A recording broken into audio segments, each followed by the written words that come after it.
2, 1, and we're live! Hello all, welcome back to the Invictus stream. That's right, ladies and gentlemen, it is Wednesday night. My name is Harlan Guthrie, and I am here with the one and only Mr. Justin Thomas Jahamies. I'm in a booth! And the fabulously talented and elegant Miss Jo Fallak. I'm not in a booth. Hey. And we are here this Wednesday night with a little game that we like to call Villain. That's right, ladies and gentlemen, it is Spooktober. That means we are dedicating the next few streams or whatever the fuck to some spooky, horrifying spook games. And I'm excited for it because I love the spooks. That's right, you know what that sound means? That means Harlan loves the spooks. We really only get to use that sound effect in October. So how's everybody doing tonight? I hope everyone is having a great time. How are you guys doing? Oh, fantastic. Yeah? I'm enjoying a Mindflay IPA, courtesy of our friends at Chronicle Brewery. Didn't we have such a fun time there on Friday? Yeah, we're going to talk about it in a second. But yeah, I hope you guys in the community are doing fantastic. As you know, it is an 18-plus game. Tonight especially so because it is Spooktober, as I said. Tonight's game is going to deal with mature subject matter and a lot of hacking and slashing. So if you're uncomfortable with these things, that's okay. You can shut the video at any point. But before you do, you make sure to like it. You like it. You lick the screen and like it. That just has to happen whenever you like a video. I don't know if you guys knew that. YouTube doesn't count it unless you lick the screen at the same time. Helpful when you have a phone. You've never never liked a video. It's unsanitary. Very unsanitary. Don't do it at a library terminal. But sincerely, you can not watch it, but make sure you like the video first and subscribe to us on YouTube. We have lots of great videos. Over 495 videos, to be exact. Wow. This is 496, you're saying? I guess technically I am saying that, yes. Whoa, so wait. If we do our spooky stream on Sunday, and then we do Wednesday and Wednesday, the 500th will be October the 31st. Oh my god. Am I right? Pretty sure. Unless No. you stream in the middle there. Wait, spooky stream would be 97. Wednesday would be 98. 99 would be Halloween, which means Extra Life. The 24-hour live stream will be November 3rd, our 500th video. That's even better. Or if you do a Monday stream, then the Halloween one will. But depends on how it gets diced Well, up. now I can't do it because I think 500 needs to be Extra Life, and I'm going to say that in a second, but I was just saying something else. YouTube, 500 videos, blah, blah, blah, blah. If you're watching this on Twitch, you're the one person, so good job. You did it. Enjoy the room to yourself. enjoy the Twitch Say chat. whatever you want. No one's gonna censor you. But you should join the Discord chat. The link is in the description of the YouTube video. It'll bring you to our Discord server, and you can chat with all the nice people. Also, go on to Facebook. The Facebook page is a thing, but the Facebook group, that's the real nut butter. That's a new one for me. It's a thing. It's the real nut butter. So go and join the Facebook group. Facebook group is where all the cool people hang out. It's where my best friends hang out. It's where we have a great old time and where we communicate and chat and reward MVP. This week's MVP. Joe, do you have it ready for us? Yeah, I do. No, don't. I know in my head who I should give it to. But we didn't talk about this. Usually we have like a 5-minute conversation before the stream. We're like, all right, who deserves it? And then we just gossip about you guys. Just talk shit. Yeah. I'm honestly thinking it might go, in my opinion, to John Regan for his awesome Ebenezer Buckles drawing. Oh, that's a good one. Because it's like right now the whole thing of the stream, and it was the first one I saw. So I think that we should give it to my buddy John. Good job, John. Good job. However, I do want to mention while you're on the Facebook group that the fantastic Lyles, our dear friends, are holding a contest right now. Between now and October 27th, you submit entries to the thread that they posted. It's pinned at the top of the page as well, and you could win a digital copy of the film It. Which Mike is Kyle pretty posted good. a terrifying selfie. Very terrifying. I quite like it. Clown makeup. I love it. Good job. It's disturbing in a good way. So yeah, if you are doing all that kind of stuff and you are part of the Facebook group, there you go. That's the place to do it. Man, this got derailed quickly. It's because we were excited to talk about all the other things, the 24-hour live stream and the Chronicle Brewery night. Let's talk about the Chronicle Brewery night first. This past Thursday was the day before we did the Chronicle night. It was We were so excited for the next 24 hours. I didn't know I did that. This past Friday night, we went to the Chronicle Brewing Company in Bowmanville, and we ran some games. Justin, why don't you tell us a little bit about what that night entailed? Oh my goodness. Okay, so myself, Joe, Harlan, and Chris each got together at Chronicle Brewery, and each ran our own game for a table, running different games. Well, actually, I guess Joe and Harlan, you guys did yours together. We did a code GMing spot. Dungeons and Dragones. That's what it's called, yeah. Chris ran a Numeneros.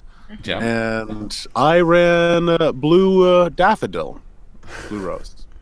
And it was a ton of fun. A lot of people showed up. We drank lots of beer, and John Cowling was an absolute amazing host. And we had one joiner from the stream, right? We did, but also Ted, the owner, Ted Paulson. Ted, the owner, yeah. He was at our table as well. Yeah, and just lots of role-playing action and lots of beer action. And So at the end of the fucking night, we fun. played some End of the World. My God, they have this apple pie beer. Wah, wah, wah. Oh, look at that! Live and let pie. God damn, it's so good. It's a cinnamon apple pie beer that I'm going to crack right now. When you were young and your beer was a dark brown ale. But honestly, it was fucking amazing. And we're talking now to Chronicle Brewing, and we're looking to make it a seasonal game, meaning that we're going to do one in fall, one in winter. You know what the fucking seasons are. But we're going to be doing one in the next 4 or 5 months. That's the dad in me. That we're going to be doing it again. So if you didn't get to join this time, fucking awesome. Literally everyone I talked to was like, oh my God, I had so much fun. And you know what? I forgot about that End of the World game. John mentioned it the other day too. He was We like, had a bunch of people who were like observing too. Folks who came to the brewery who just wanted to see what RPGs were all about. So we had like a little congregation of people that were sort of floating between the tables, like, oh yeah, when something cool happened. And it was a lot of fun. And literally everyone I talked to was like, wow, that was such a fucking fun night. Like, when are we going to do it again?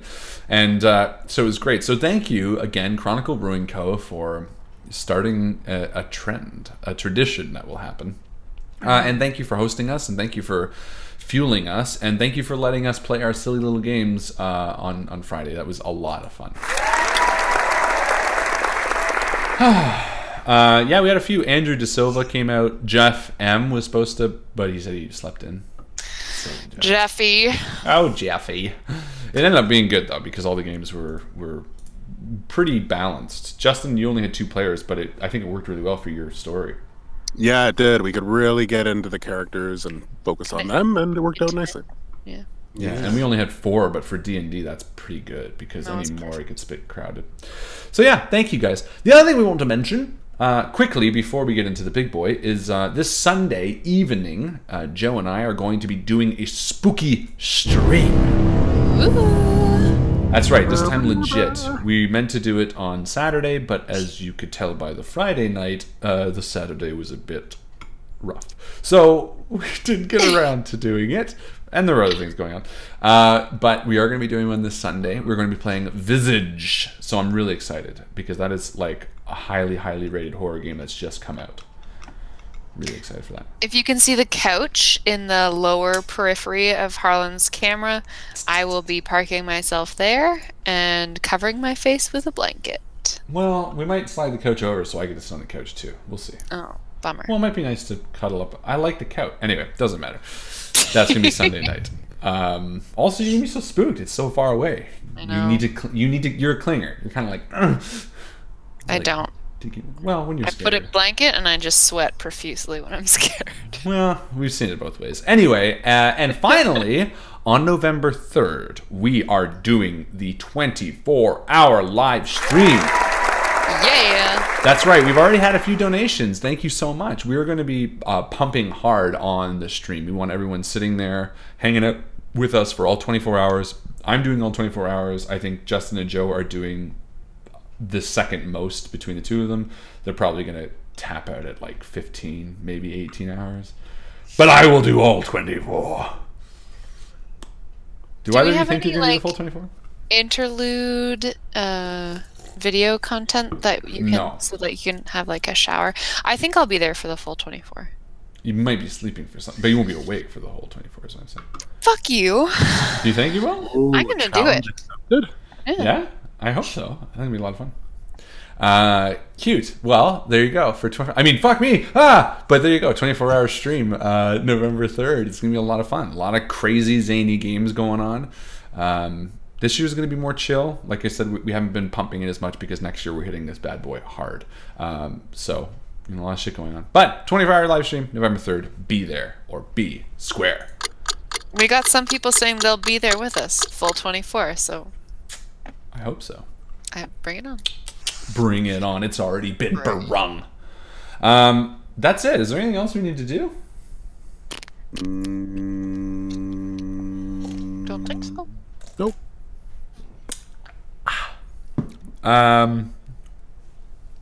Should we play a game? Let's play some RPGs. Let's play some RPGs. All right.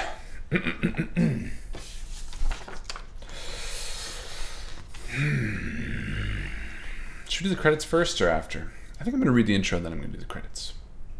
Okay. Yeah? Mm-hmm. That sounds good. Does that sound good, Justin? Yeah. I think it does. Does that sound nice? I think I'm going to do the credits first now. Fucking weirdos. We're fucking weirdos. Ladies and gentlemen, without further ado,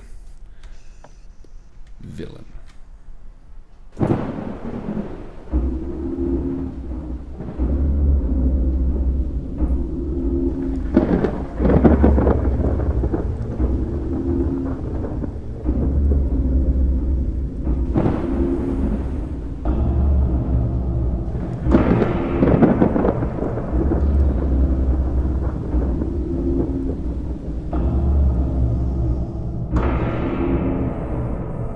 Your wiper blades dance back and forth frantically as you drive through the night in thick, heavy rain.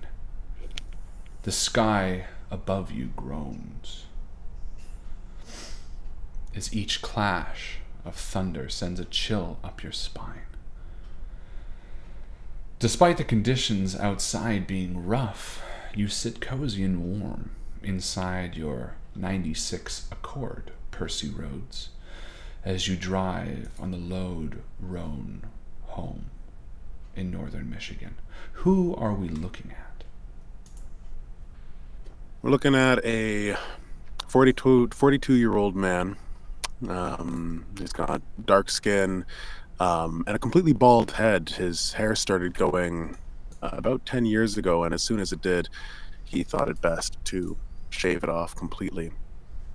He drives with tense hands wrapped around the steering wheel, white knuckles, as he stares onto the road, kind of a glassy stare that it's obvious he's thinking about something else.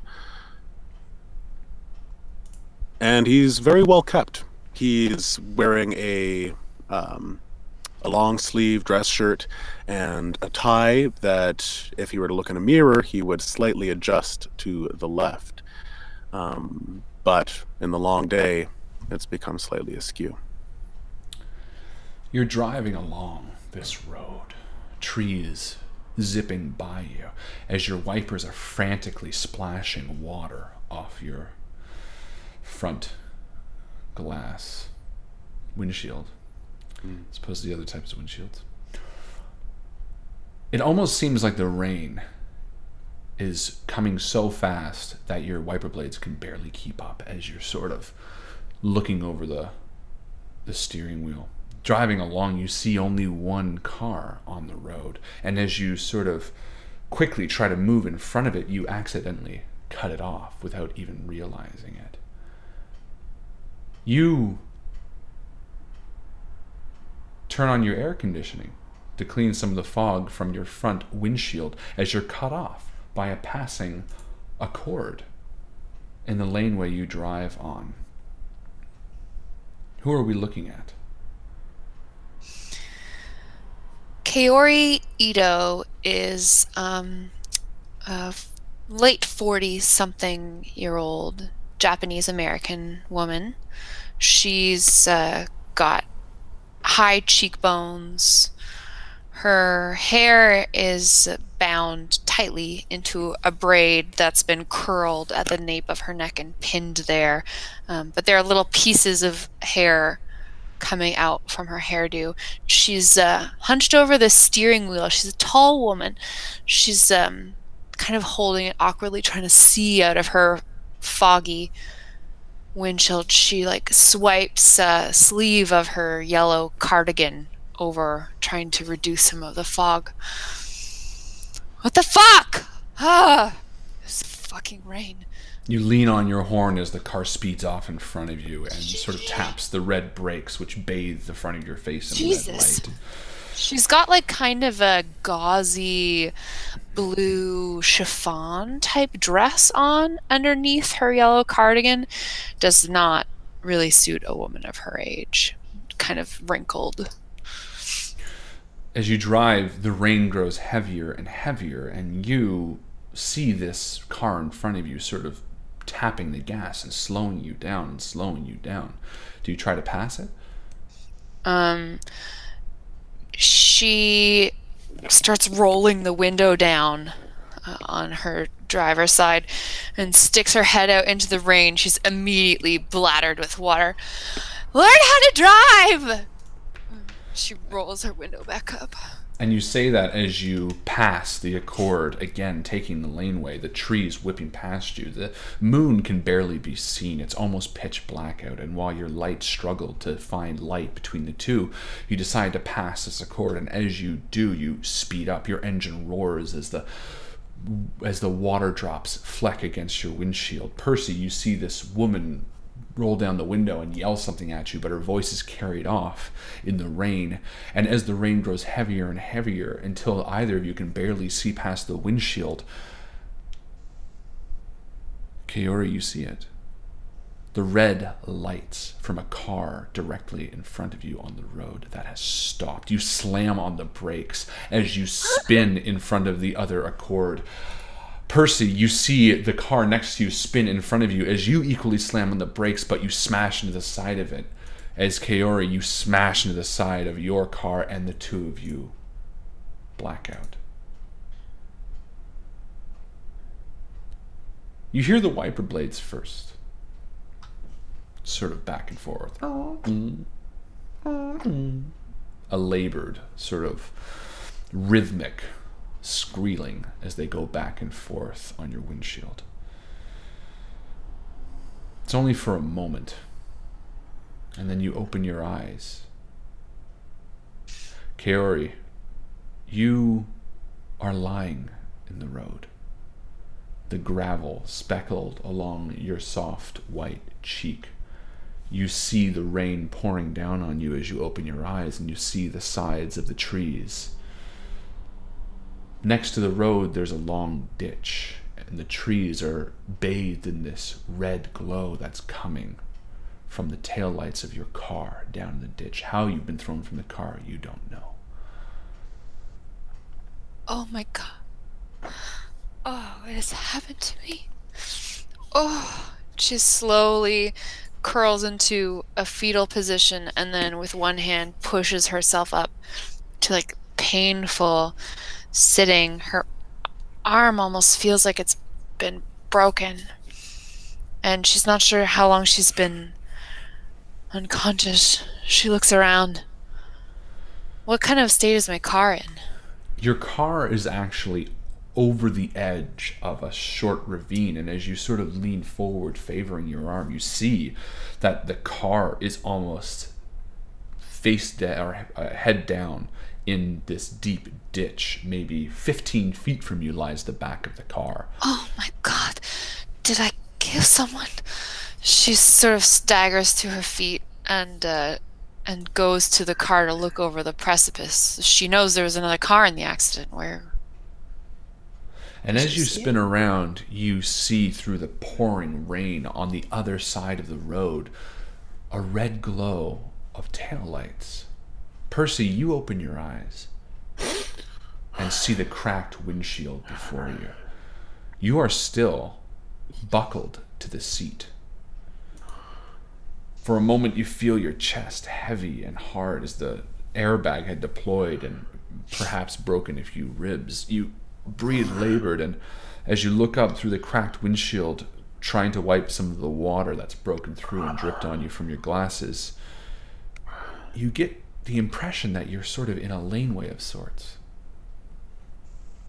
A laneway? Like pulling off to the side of the road type of laneway? Shoulder? Roll a 1d10. A 1d10. Using the program that First, I had open. Join Invictus. Then 1d10. Here we go. All right, I got a 2. Yeah, so your eyes sort of adjust to what you perceive as a laneway, and your broken headlights sort of flicker. And between the raindrops, all you can tell is that there's sort of a clearing. To the right of you, there's this wall of trees, and to the left of you, it seems like there's a small ditch. But then you see, past the raindrops, to the left of you, there's the road that you were driving on. Do I see the other car or anybody else out there? You can't see. The rain is so thick, it's falling. And as you look up through the cracked sort of windshield top that's sort of buckled in, the actual roof of your 96 Accord has started to buckle as well, and water's accumulating and starting to drip down onto your clothes as well. Oh, well, I reach over and I try to salvage the file of papers that's on the passenger seat. But a quick glance, I think I can tell that they're probably pretty ruined, eh? There's a few that seem okay underneath, and as you reach over, you sort of get stuck back as your seatbelt is tightened, and that tightness just sort of pushes into your chest for a moment and sends a shooting pain through your chest. All right, can I try to get out? Yeah, why don't you give me another 1d10 roll? Okay. All right, I got a 3. Yeah, so you can see that the buckle is actually bent in, and as you bend down and you sort of start pulling, you realize you sort of would need to wedge something in to sort of maybe break open the buckle. But then you hear something. From the distance ahead of you, this odd laneway that seems vacant and empty, you hear a train whistle. And as your eyes drift through the raindrops down towards the ground in front of you, you realize that your car sits askewed on a set of train tracks next to the road that you were driving on. The breath leaves me as I gasp and see this, or hear this train coming. And Kiori, you're standing on the road and you turn around and you see a car as you hear the train whistle through the raindrops as well. Oh no, this is not. Oh boy, I gotta help. So she staggers through the rain. There's some blood coming off of her head now, and is like diluting with the raindrop and pooling in a stain on her dress. Staggers through the rain, and she makes her way up to the car, and she wipes some rain off. Sees that there's someone inside. Oh, and Percy, what have you been doing with your belt, your buckle? Well, I've actually reached up for a shard of glass. You said that there's a crack in the windshield, right? Mm-hmm. Technically, cars aren't meant to. They sort of have a plastic coating so that they don't splinter and crack like that. In the 90s? But we'll say, I was just going to say, but it's a 96. Maybe they weren't as conscious back then.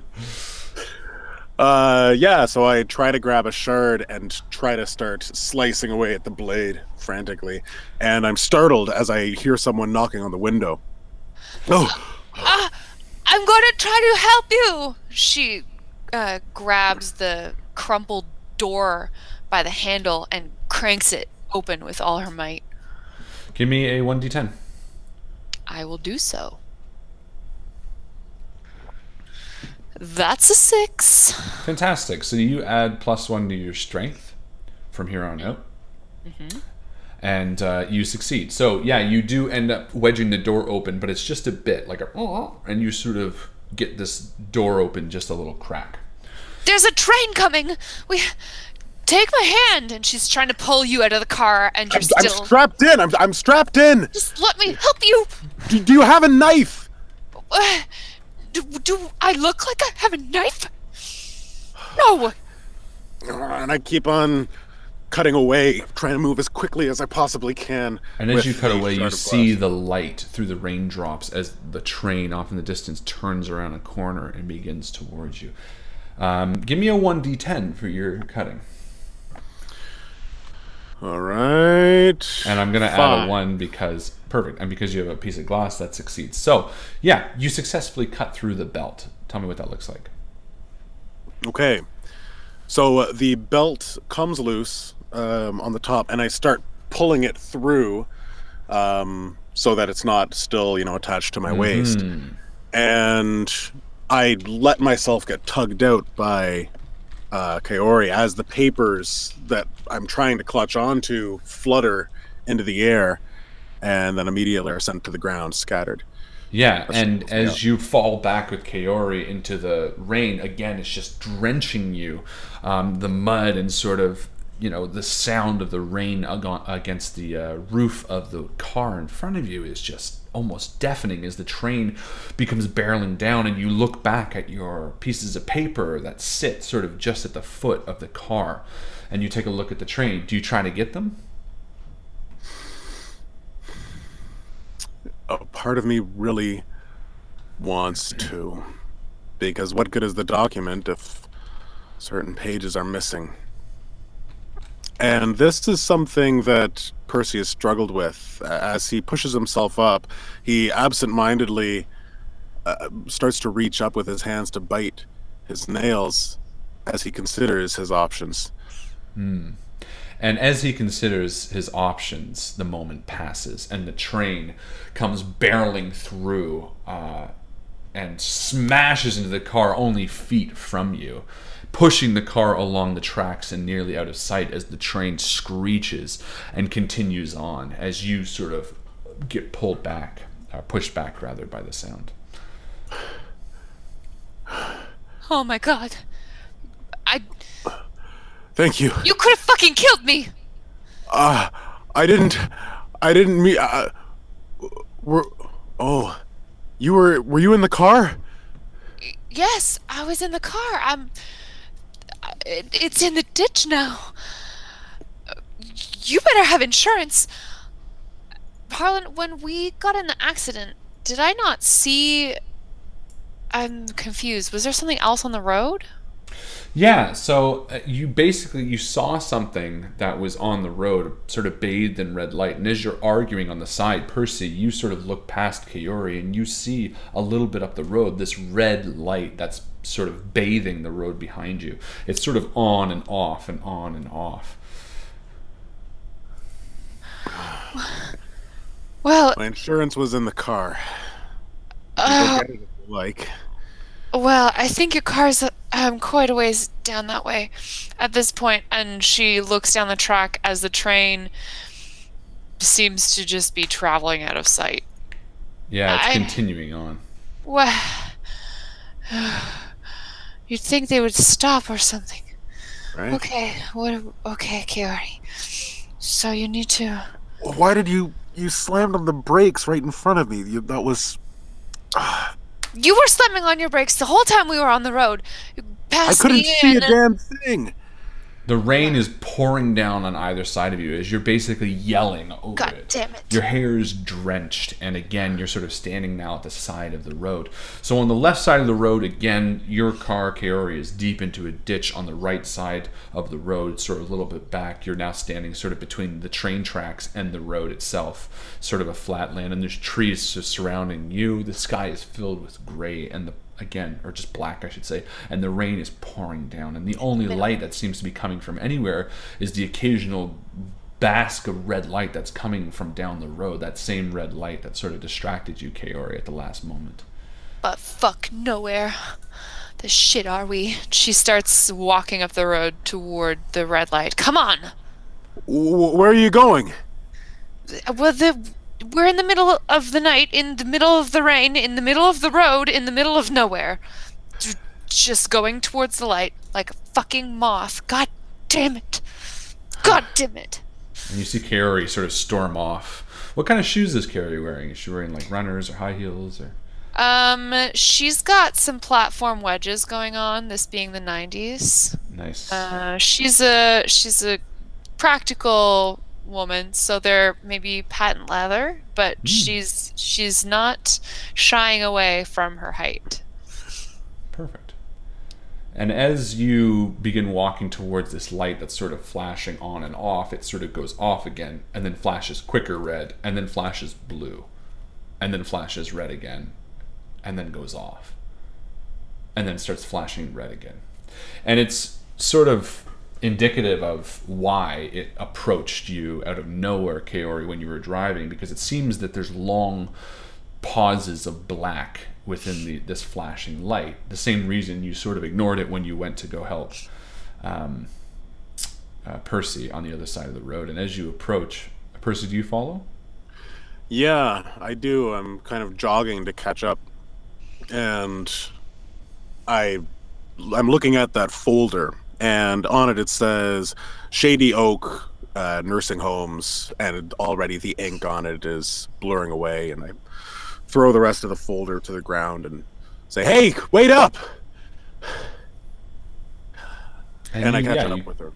Perfect. And you and Kaori approach through the pouring rain. As you do, a moment the lights die again, and you're bathed in blackness as you start walking through the rain, just slamming down on your shoulders, making small plops on your raincoat as you begin moving through the rain. And as you sort of approach the light, it turns on again and bathes you in a scene of red for a moment before black again, and then red, and then black. And in that moment of redness, you see a scene sort of laid out before you. You see a large van, black.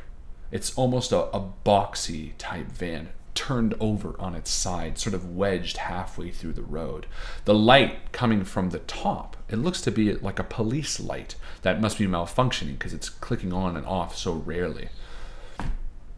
And you do see the sort of open cab from where you are. You're approaching near the top of the van. You see the light sort of flashing right in your side, and you see one of the doors open as the cab is lying on its side, facing down towards the ground before you. Oh my god. I don't think I hit the car. Did you? It all happened so fast. Oh, fuck. And she... Is this on the road or in the forest? This is sort of on the edge of between the forest and the road. It's on the same side as Kaori's car was on a ditch, but it seems like that ditch sort of stretches off a little bit to the left, and there's a small patch of land, but it's definitely in the road as well. Hello? Do you need help? She starts walking towards the van. Yeah, and as you do, again, the light's sort of right next to you, and you can see broken glass on the ground between the bathing. But for most of it, it's dark. You can barely see between this flashing red light. Give me some help here. So the van is on its side, and the one door is open to the sky? Correct. So Kaori is like trying to climb this vehicle so that she can get up and see in the door a boost or something. This man has it's not very. Listen, we should just wait by the road. I'm sure these people. And I go over to the front windshield and I try to peer in. Yeah, and you see a body. It's bathed in red light and then darkness again, but for a moment you see the face of a man just staring blankly towards you. Whoa, whoa, don't go in there! Don't! There's a dead man inside. What? Are you sure? You hear like scrabbling sounds as she's still trying to climb the truck. Maybe he's unconscious. Are you a doctor or something? No, I just have a feeling. And I'm just going to go in closer, and everything kind of goes dark as I'm getting close to the windshield. I'm just going to get a better look. And I'm going to try to observe and see if I can see anything obvious about his... what happened to him. Give me a roll. 1d10. That's a 3. So yeah, no, you lean in closer, slowly, as it's bathed in darkness again. The moon is barely lighting anything between the heavy rain. You're sort of just feeling, you can feel broken glass in the windshield, and you cup your hands as the light clicks on again and bathes the entire scene in that red light, just as the person in the front eyes sort of illuminate with that red, and for a moment it's staring right back at you as you sort of jump back, and this face stares at you, sort of crumpled in this sad, dead, fetal position. Oh my god.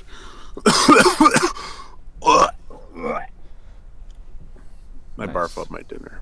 Yeah, you do. Kiori, you're sort of on top of this now. So she peers down into, I guess, the back seat of this van. How big is the van? So it's sort of a large, think of like a UPS truck. So it's a large black truck that now that you're on top, you see police written on the side of it.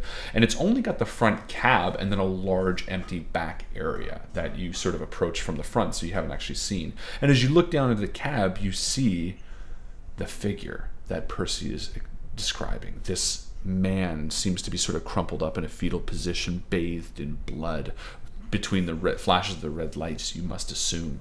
However, in one flash, you see lying basically on his lap is a large mag flashlight. In fact, actually, it's more like a spotlight. It's got a huge sort of big glass opening on it. Hold on. I think you're right. I think he is dead. I think he's dead. I think this is a dead man. He's got a flashlight. Okay, Kaori, just climb down into the cab. So she puts her hands on the side of the car. Door. And she actually ends up like holding the inside of the door, and as it like swings shut, like drops her into the cab. Yeah, and it, sort of, like, give me a strength roll. Give me a 1d10. Well, I get a +1 moving forward. You do get a +1, do I not? Yeah. What are you doing? Ooh, that's a 9. So 10. Fantastic. So yeah, you add another +1 to your strength. So as you swing down, it sort of smashes, and you hold on, and you're sort of dangling a little bit into this cab as your feet are sort of touching the head of this body that's lying below you. She precariously perches her feet in these leather high-heeled sandals on either side of the seat around the man, and does like kind of an awkward like crouch down and squat. She's like crouching over this dead body, and she gets real close to him, and she's like, oh, it doesn't smell too ripe, so I guess this just happened. Can I feel how warm he is? Sure, yeah. Just kind of, I guess she touches his face just for a second. Yeah, and he feels like warm. And she reaches down, she grabs the mag light, and quickly starts to scramble back up out of the van, unhinges the door, pushes it open, and like, I guess we're establishing that Kiori is kind of a badass. She is now. She's strong. she does like a chin up out, or what is that called when you just like grab and like lift yourself up? Yeah. She does a pull up out of a van, like holding the flashlight in one hand, and she's just getting like just destroyed by the rain. Her dress is just a mess at this point, and she's like, okay, so this happened just for I guess just a minute ago. Did you hear anything? Did you see the crash? I don't remember. As you're doing this, the rain is starting to let up very slowly, by the way. I didn't see. I saw you hit the brakes, and I didn't have time to hit it myself. Okay, and I get it. I get it. And then that's what happened. I didn't see anybody else. What'd you find in there? Is that a spotlight? Flashlight? Yeah, she's like shaking it and wiping it off, and she turns the flashlight on. And as you turn on the spotlight, the scene is illuminated brilliantly all of a sudden. It adds essentially all light to the area. Not just in a beam, but because it's such a large light, it sort of, shows everything. And the first thing you notice is the front of this police van is almost completely crushed. There is, between the sort of the roof and the windshield has all been crushed in. It's almost completely eviscerated the corpse below, as you see before you, Percy. He's sort of squished against the back wall. His chin is broken into his chest. His arms are both sort of crushed. And as she sort of continues the light behind you see a large dead moose lying maybe 15 feet from the front cab of the car. Or sorry, I should say 5 feet, sort of right behind you. But also off to the woods a little bit, and it looks pretty clear that they hit this moose. Yeah, give me some rolls. Tell me what you want to look at. Well, I'm wondering what the source of the light is. Is that clear yet? Oh, it's the police light on top of the...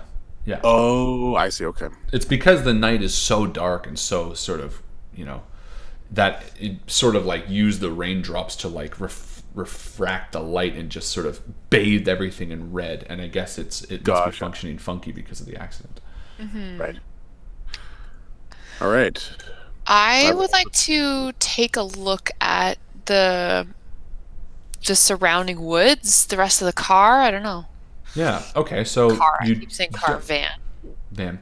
So you take a look around the woods. You sort of scan it with the light. You don't really see anything. You see the dead moose. It's sort of torn in half. Its lower half is sort of cut open, and its intestines are sort of falling out. And as you sort of look around the woods, you get an eerie sense for a moment.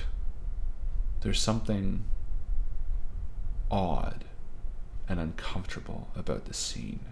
And your eyes look back down to Percy, who's sort of studying the front cab of the car. And that's all you see. Could be that there was someone else in the car, because the door was open.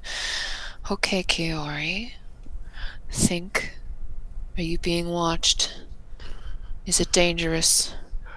And who's this man? She peers through the rain at Percy. I really think we should just go back to the road. I don't think we're gonna... I mean, this is a job for the police. They can handle all of this chaos. Someone will come by eventually. And as you're talking, the rain is now starting to almost stop. The drops are now falling sort of inconsistently. The volume is now much quieter, and after a few moments the rain completely stops and you begin hearing the crickets come out on either side of the road. I suppose so. I don't know why you're out at this time of night, or if you usually come this way. Do you live around here? No, I don't. I was driving back from some legal matters. What about you? What are you doing out now? I was on a date, thank you very much. Really? What do you mean? What do you mean, really? Oh, sorry. I mean, it's just it's late. It's rainy. I don't know. Yeah. You well, typically don't plan dates just to around the weather, do you? Usually plan dates that way? 'Cause this was a blind date, and how did it go? no, not good. I mean, No. tonight has really been kind of just a bust, okay? From start to finish. Listen, I don't know when the next the car or police van is bound to come this way, or train. I have an uneasy feeling about this.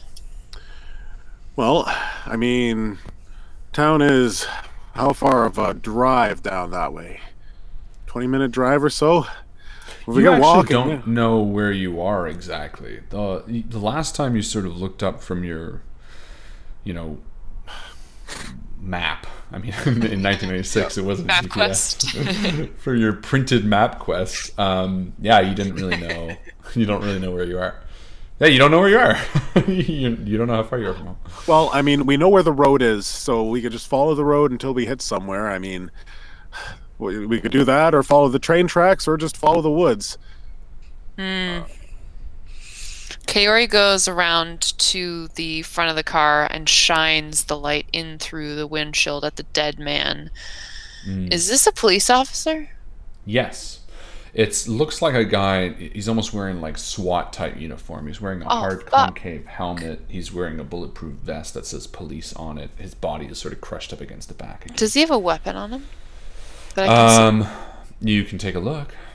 I do. I look my hardest look that I've ever looked. And I rolled a 6. Okay, add +1 to your Percepzione? Yeah. And no, you unfortunately do not see a weapon in the truck. However, as you're standing next to Percy, you realize that the second seatbelt, not the one that he was wearing, but the one next to him, is cut. Hey. What? Look at this. Look at this. Do you see this? I really don't want to come near that. It's like we had to do with you. There's a seatbelt cut here.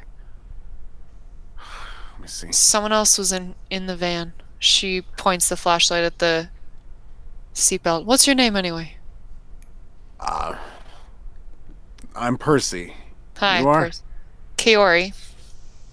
Nice to meet you. Yeah. Wish the circumstances could be different.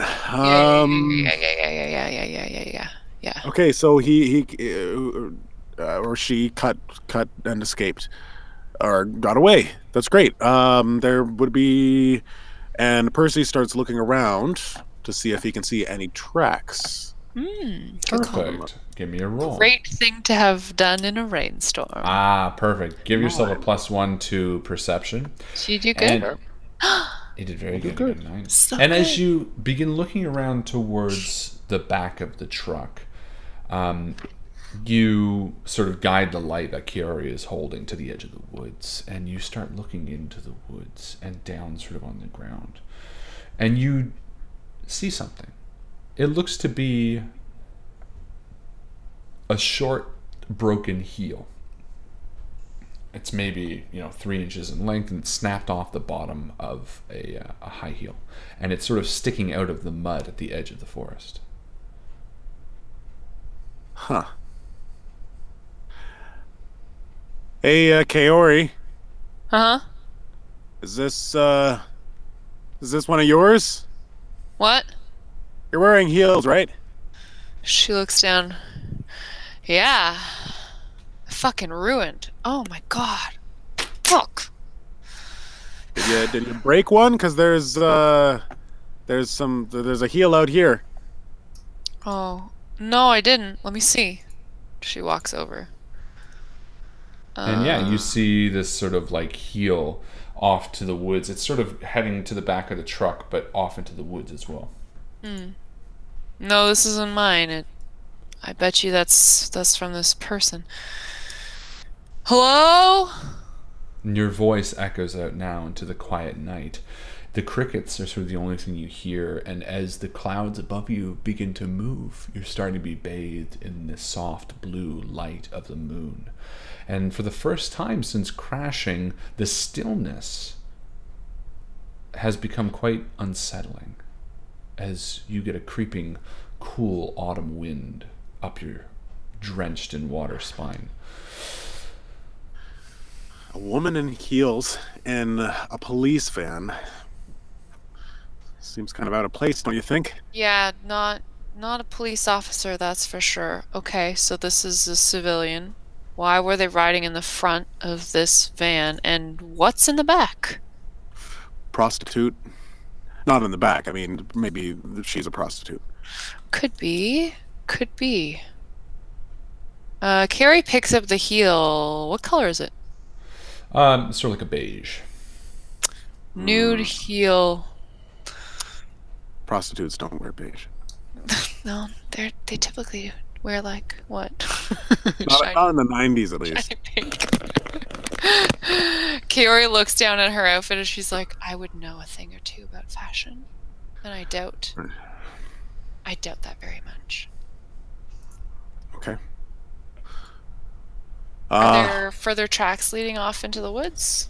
It looks like there are, yeah. It's tough to tell, but it does look like you could follow them. Should we... I mean, they could be in trouble.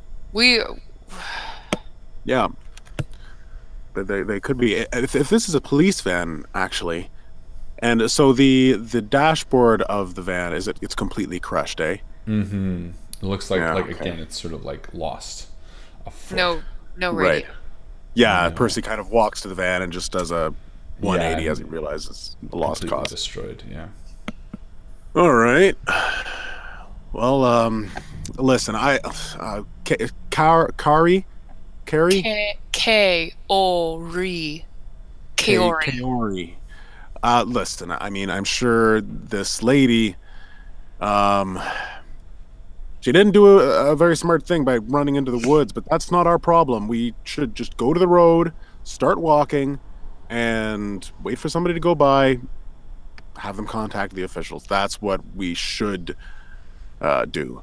You're probably right. Probably right.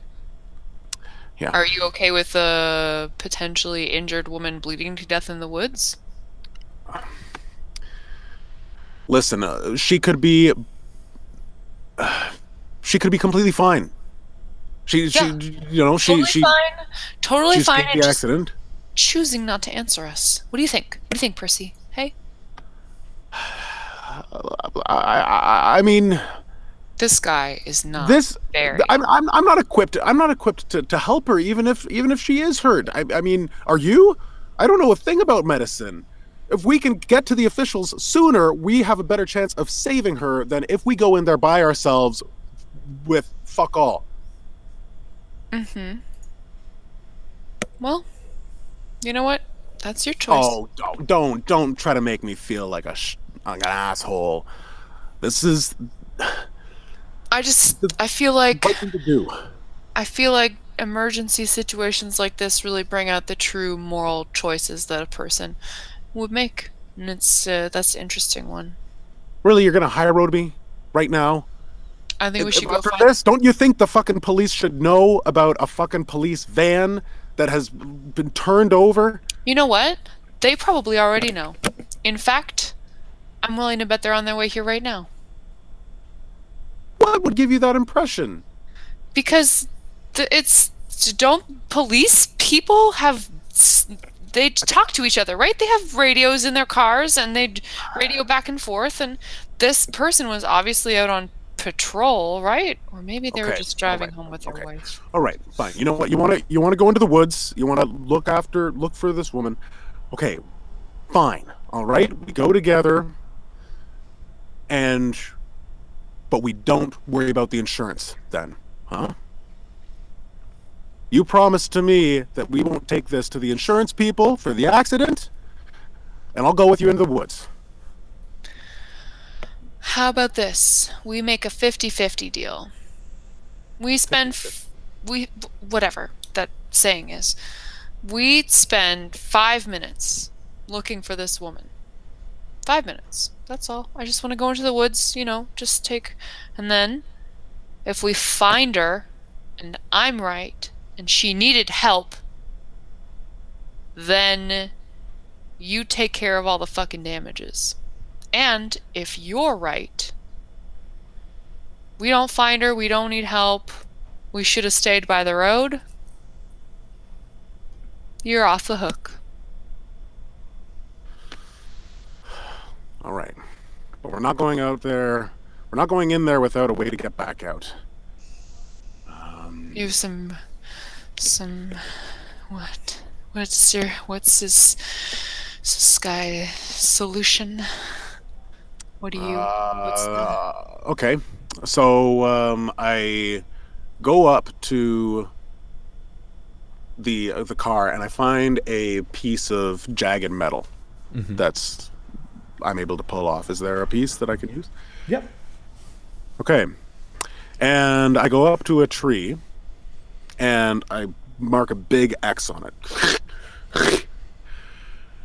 Okay. Now at least if we can see these trees and these X's. You ever read nursery rhymes as a kid? Yeah, but they were very different than the nursery rhymes you read, I'm sure. A lot of ghosts. Okay. Well, think of this as breadcrumbs. Sure. Why? What? What is this guy even? All right, Kiori. Let's just follow this weird man. Just get this shit taken care of, and then. You know I can hear you. You know I can hear you, right? Go and then I guess get a new car somewhere. We have the money for that. Oh my god! I start scratching trees as we make our way into the she follows you into the woods. She's like illuminating, sort of like ahead of you, behind you a little bit. As you begin scratching the first tree at the edge of the woods next to the police van, and you look down and you sort of see that trail, and it sort of is leading off in the woods back to the back of the truck a little bit. It goes around, and you do it, and as you do, you turn to enter the woods, and you look over your shoulder, and you see the back of the van. The police van. It's tipped on its side, and the double doors in the back are sitting sort of vertical rather than horizontal. They typically are. And the top one remains closed, but the bottom is flipped open. Oh. Wait, wasn't the guy that was in the van was in the cab, right? Okay, all right. So we didn't explore the back of it. Okay, hold on. Hold on. Let's check this out. We weren't thorough enough. And as you walk up, you have to bend down to look into the back. Do you go in? Yeah, hand me that flashlight. Yeah, here you go. And I shine it in. And as the back of the cab is filled with light, reflecting off the metal sides of the holding area, you see two shackles, one broken open, dangling loose from the roof. Would you look at that? Oh, fuck. Is this a prison break? My guess is as good as yours. Is there a murderer wandering around? Some convict looking for their next victim? Okay. Hold on. I hand her back the flashlight, and I try to do what she did. I want to go into the front of the cab, and I know that the front of cars is where all documents are kept. And I'm gonna try to fish around the cab and see if I can find anything about who was back there. Sure, give me a roll. Probably just some, I don't know, some thief, or I got an 8. So give me a +1 again to your perception. However, you look in the cab and you don't see anything. In fact, it looks like any documents that would be stored under the seat have been maybe taken. Okay. All right. Nothing in the cab. Feel pretty good about that. And Kaori's just using this spare minute to just scan the woods with her flashlight. She's like, come out, fucker. Where are you? Okay. You can just run at them and just. Are you done? What? Hi. Hi. You're talking to yourself. What did you find? Nothing. No indication of who that prisoner might have been. Yeah. So, you still want to go into those woods? No, not particularly. Not anymore. Oh, but there's a woman in need. Was that sarcasm? Yes, it was. Okay, just making sure. Fuck. I don't know what to do. I still think the same thing, but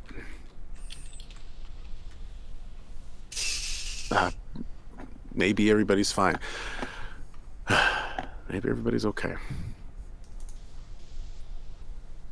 I don't know, fuck. And I go back the way we came, through the woods, and I start hatching the trees. So, continuing on with the plan.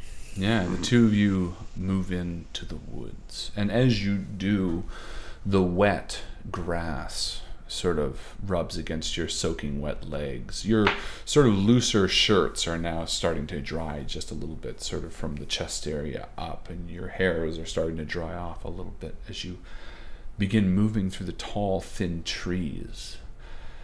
The wet autumn leaves beneath your feet sort of have a muted crunch with the dampness that has just passed and the rain that has just wetted them. But the sky above you is now clear of cloud. The blue moon is casting stark shadows between these trees, and as you move through, your breath blooms in the night air. You begin feeling that something is moving in these trees. Something that makes no sound. Something that feels cold. And as you round a tree, you see a figure sitting on the ground. A woman in maybe her mid-40s, bathed in blood, her neck gashed open. She clutches a leather satchel, and she looks up to you and holds her neck. Sean.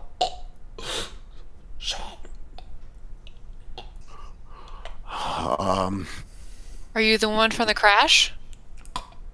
And you can see that she's struggling to even speak. What? Do you need help?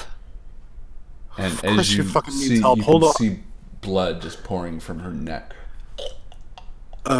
We're gonna help you, okay? And she sort of reaches into her bag and tries to grab like some tissues, and as she does, she sort of knocks some of the documents out and they sort of spill over, and she actually slumps onto the wet leaves. Kaori runs over and Wait! What? This woman needs help. You just run over to her? Yeah, she I'm just runs saying over. wait dramatically. Wait! Wait! I didn't know if that was an in-character wait or an out-of-character wait. No, that was in character, totally. So you run to her. Yeah, Kaori runs over and she's trying to. She's getting her hands all over the. She's trying to help her stop the bleeding, and she's just Use this. kind of ineffectual. I think I saw this in a TV show once. You're supposed to put your hands where they're putting their hands, and then you press, and then you. And you're sort of you okay? messily pressing on her neck as she sort of. I toss my tie to her. Here, try that. And you're sort am I of supposed both. to put a tie on her. What are you doing? This man doesn't know what he's doing. I don't know what I'm doing. Try wrapping her neck. I don't know. Give me I a guess you're trying to 1d10. stop the bleeding. Give me a 1d10. I will do it. You will do it. I will do a 7. You will get a +1 to your medicine and or whatever. Let's say intelligence. And you're holding her wound, and for a second, it seems like your little piece of cloth connection is like kind of holding her, and she's sort of looking at you with dewy eyes. Sean Rubens. What are you saying? Sean Rubens, she says. Sean Rubens. To both of you, the name rings a bell almost instantly. Hours ago, you remember driving in the car, the radio on in the background, and while you were focusing on the road, you remember hearing it. And it wasn't even the first time you heard the name. For the past 3 months, you've heard nothing but the trial of Sean Rubens and the subsequent verdict. The sadistic killer that has finally been caught. From what you've heard, the trial ended a few days ago, and he was meant to be carted off to prison for something like 244 years, 9 consecutive life sentences. Throughout the trial, there was widespread questioning about his sanity. It was famously said to be a knife-edge decision when deciding his fate. Many people thought that he was simply crazy, unaware of what he was doing. Others said that he was faking it. And no one, throughout the entire trial, because of the heinousness of his crimes, was allowed to see his face. No one knew what this man looked like. And as the woman through wet eyes looks up at you, she looks down at her satchel. Francis Dottons. Francis. And her eyes roll back into her head, and she dies in your hands, Kaori. Oh my god. Did you hear that? Yeah, I missed that last bit. And I run over and I grab the documents out of the muck and I try to wipe them off. Let's hope they're not too dirty. She said Sean Rubens. Sean Rubens. Did you hear that? She said Sean Rubens. Sean Rubens. Where am I? Oh my god. That's that guy from the news. Yeah. The guy who they say didn't do it, right? Well, it did they, didn't they? It was like crazy, rather. Like, oh, yeah. Fuck. That's horrible. So all those people. That's who was in the truck, the van. I don't know. She just said it, and then she said Francis Dottons. And as you're pouring through the documents, you see Francis Dottons. It comes out. It's on a unmailed letter. The address says Widow Creek, Michigan, which you recall from the map was pretty close to the road that you were driving on.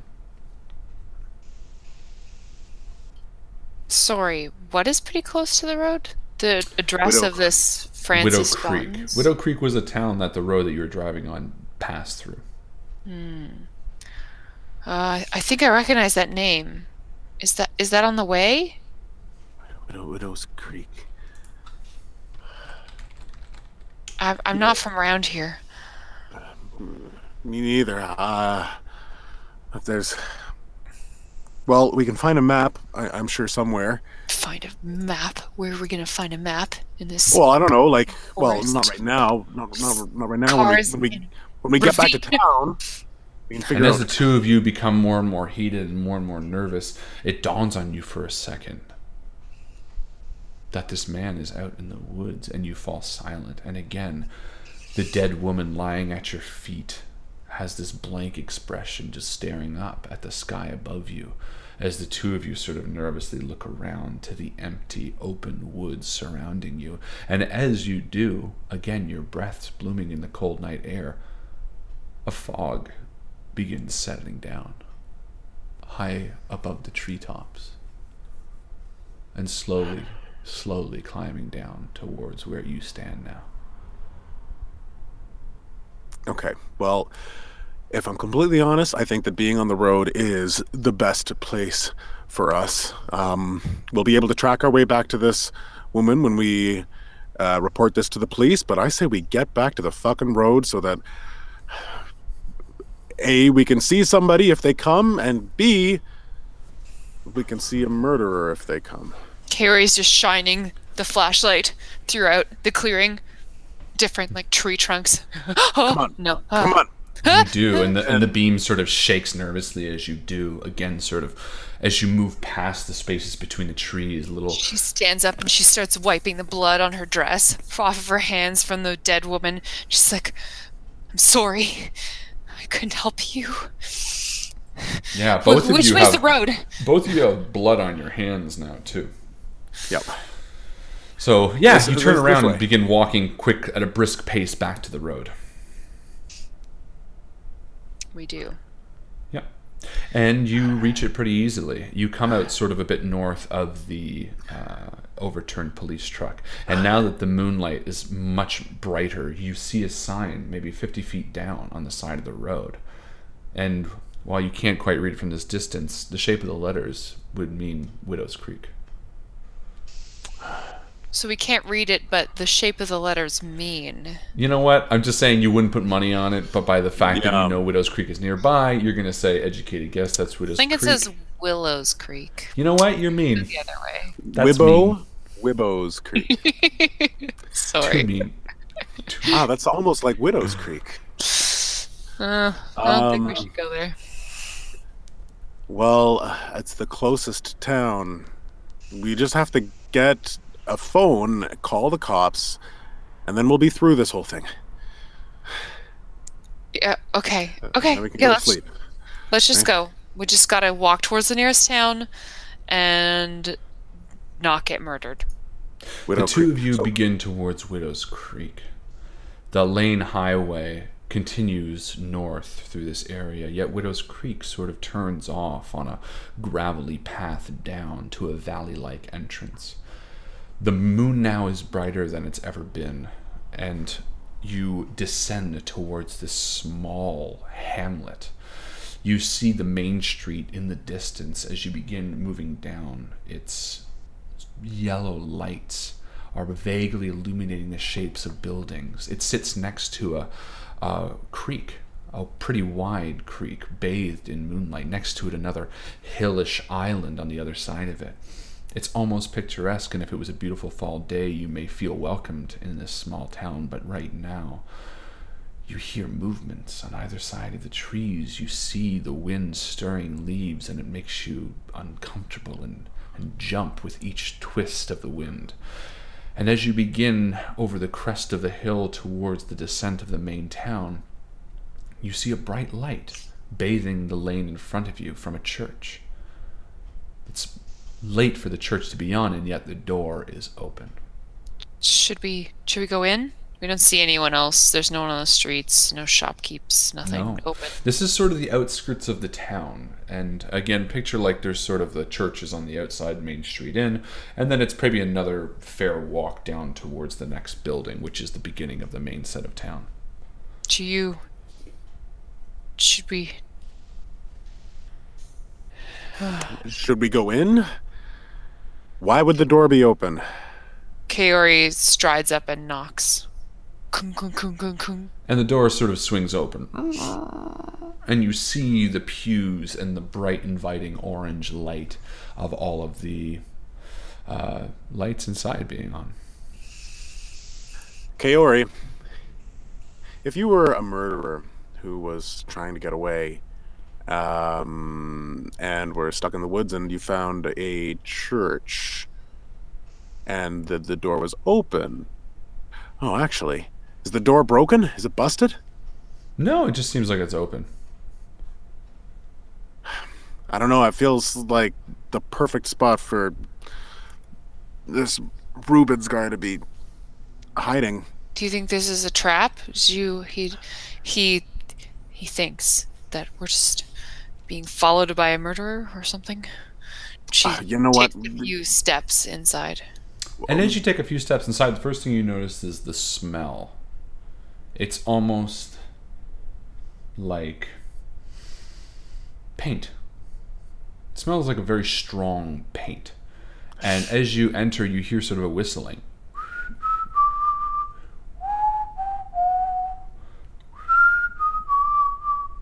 Echoing loud in the church.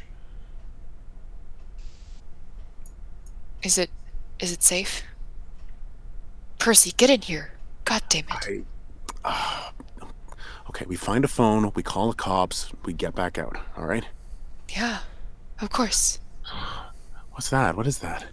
The two of you move in hearing the Whistling. whistling to sort of the main area, and as you step on a loose floorboard and it creaks, you hear a voice shout out, "Oh, hello there!" From high up, the voice echoes, and as you look up, you see at the back of the church there's a large mural, and an older man with gray hair and a black shirt sort of painting. "I didn't expect anyone here. It's rather late. What brings you?" And he sort of looks over his shoulder down. I'll do the talking. Okay. We were in a car accident, and I need to use your phone. And he sort of looks around and says, "We? Well, I don't have a phone." And he sort of says, "Well, hold on one second." And he sort of dips his brush into paint, and a squeaking wheel as he begins moving down and going at such a snail's pace. "Why do you need a phone?"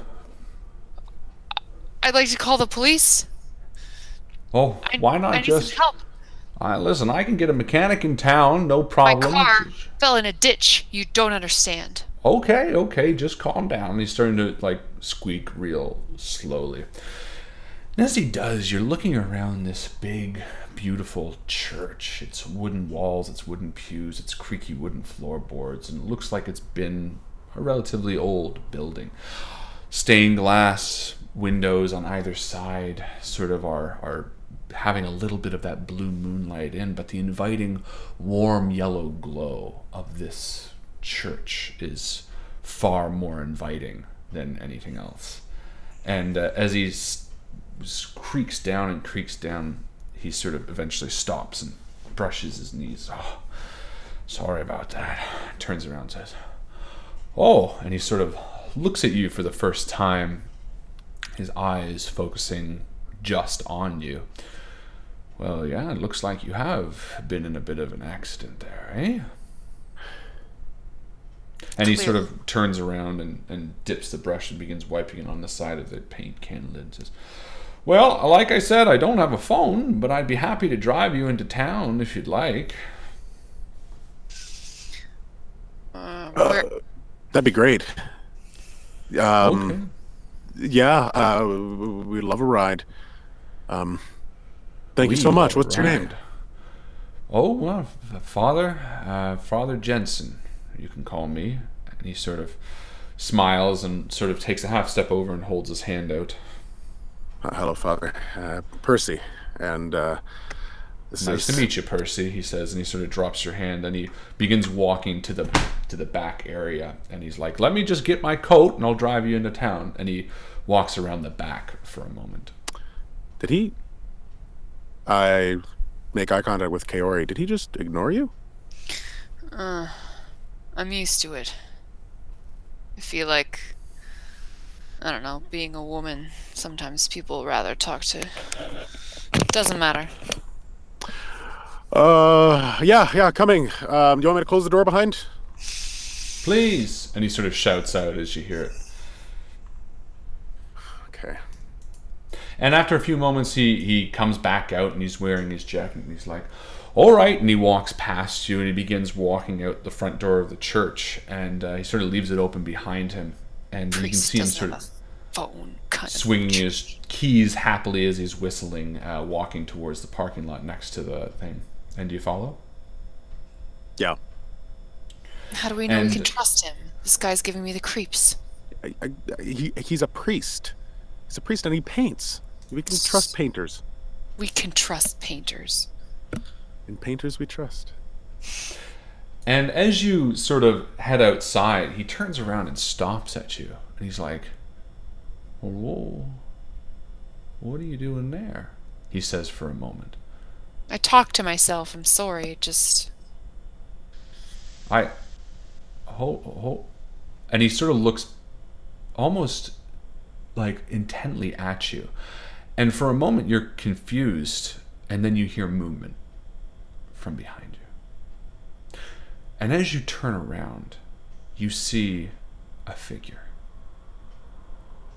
A tall man, maybe 6, almost 7 feet, walks out from the bushes behind you and begins walking towards the two of you. He's drenched as the two of you are. His white clothes, like scrubs, are stuck to his skin. His long black hair is sort of on either side of his face, framing it. And his eyes are scared and wide as he begins walking towards you. Run, get to the car. What does he have in his hand? And in his hand, he's holding a large, sharp machete. Get to the car. Come on. And the man sort of, she says, well, get to the car. What do you mean? And he starts walking towards you. He says, listen, there's no need for... And as he begins walking towards you, the man sort of pushes between the two of you and swipes down and attacks the man before you as blood starts painting your faces. He starts hacking and hacking and hacking as the man falls back, the keys falling from his hands and sort of landing on the dirt road beside you. God. And for a moment, the man is just hacking wildly at the father before you. Go! Kiori's just piecing out. Bye. Kiori runs around. Are you running towards the car or are you running towards the town? I don't think she really makes a conscious decision at Just that starts point. running. Where, Perfect. yeah, just as far away from this as possible. And Percy? I follow her. I'm kind of shouting her name, but not even realizing I am. And you begin running towards the town, I'll say past the car, as you hear the screams of the old man and the cries under the chomping of his wet flesh behind you as you begin running towards the town. Sean Rubens behind you, maniacally laughing. And we're going to stop there for the mid-game post. That's right, ladies and gentlemen, it's time for the mid-game post. It's the time when we stop the action and we jump over to you, the community, to have a little bit of action. How's everybody doing tonight? Great. Woo. Wiggle, How are wiggle, you wiggle. doing, Joe? Good. I'm doing great. Yeah. Good, I'm doing great. This Yeah, feels very horror-y. I'm horrored. Horror-y? Horrored. I'm the most horrored. What's the question, you guys? I don't know. You're the boy with all the notes. The boy with the notes. Well, I mean, we can ask what the father's name was, maybe what the person's name was, name in the town. Are those all too easy? Color of the prostitute's shoe. Color of the shoe. Oh, I named 2 colors of clothes that I'm wearing. That's I'm right. wearing a specific color of cardigan and a specific color of dress. I like that. Let's do that. Mid-game post thread. Wabam. What are the 2 colors that Kiori what are the 2 colors that Kiori is wearing? Is wearing. Sounds weird, doesn't it? No, you go. it sounds totally normal. It sounds super weird. It sounds super, super weird.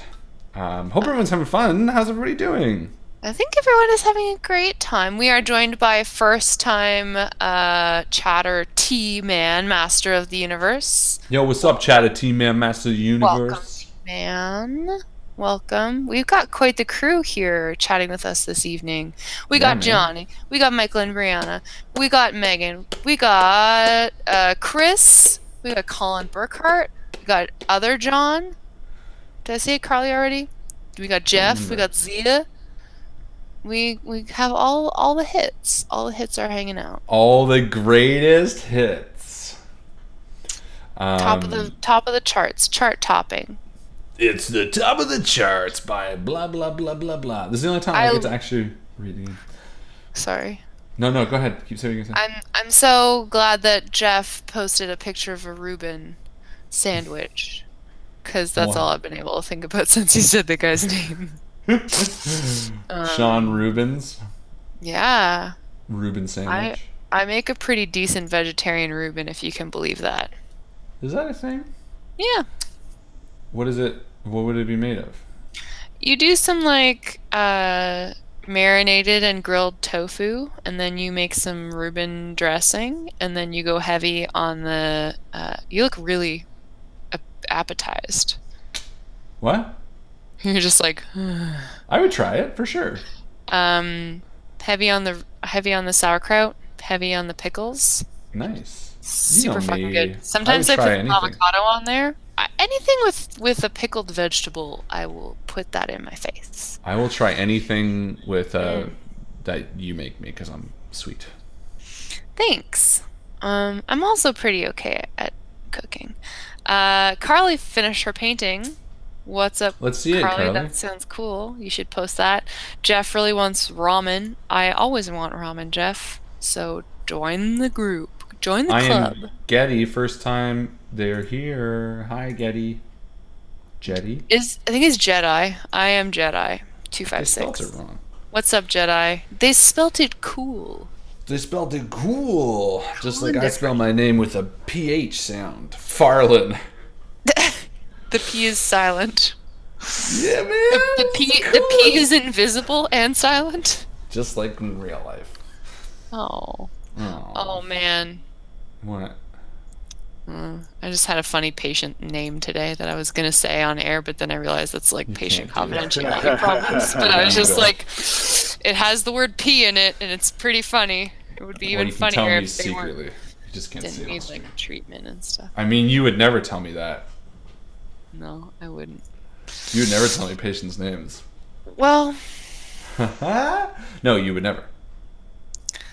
funny names though. That's the cool thing about working in a place like a hospital where you can see like thousands of people's names all the time. Is I definitely have a little booklet of paper in my lab coat pocket that I write down all the hilarious names on, and then I sometimes use them on stream as character names. Oh, and my other God. times you just burn it, right?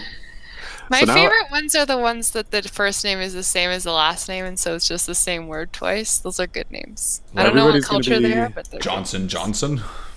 Everyone's gonna be going back now and watching all of your past videos and characters and seeing like which ones are real people and which ones aren't.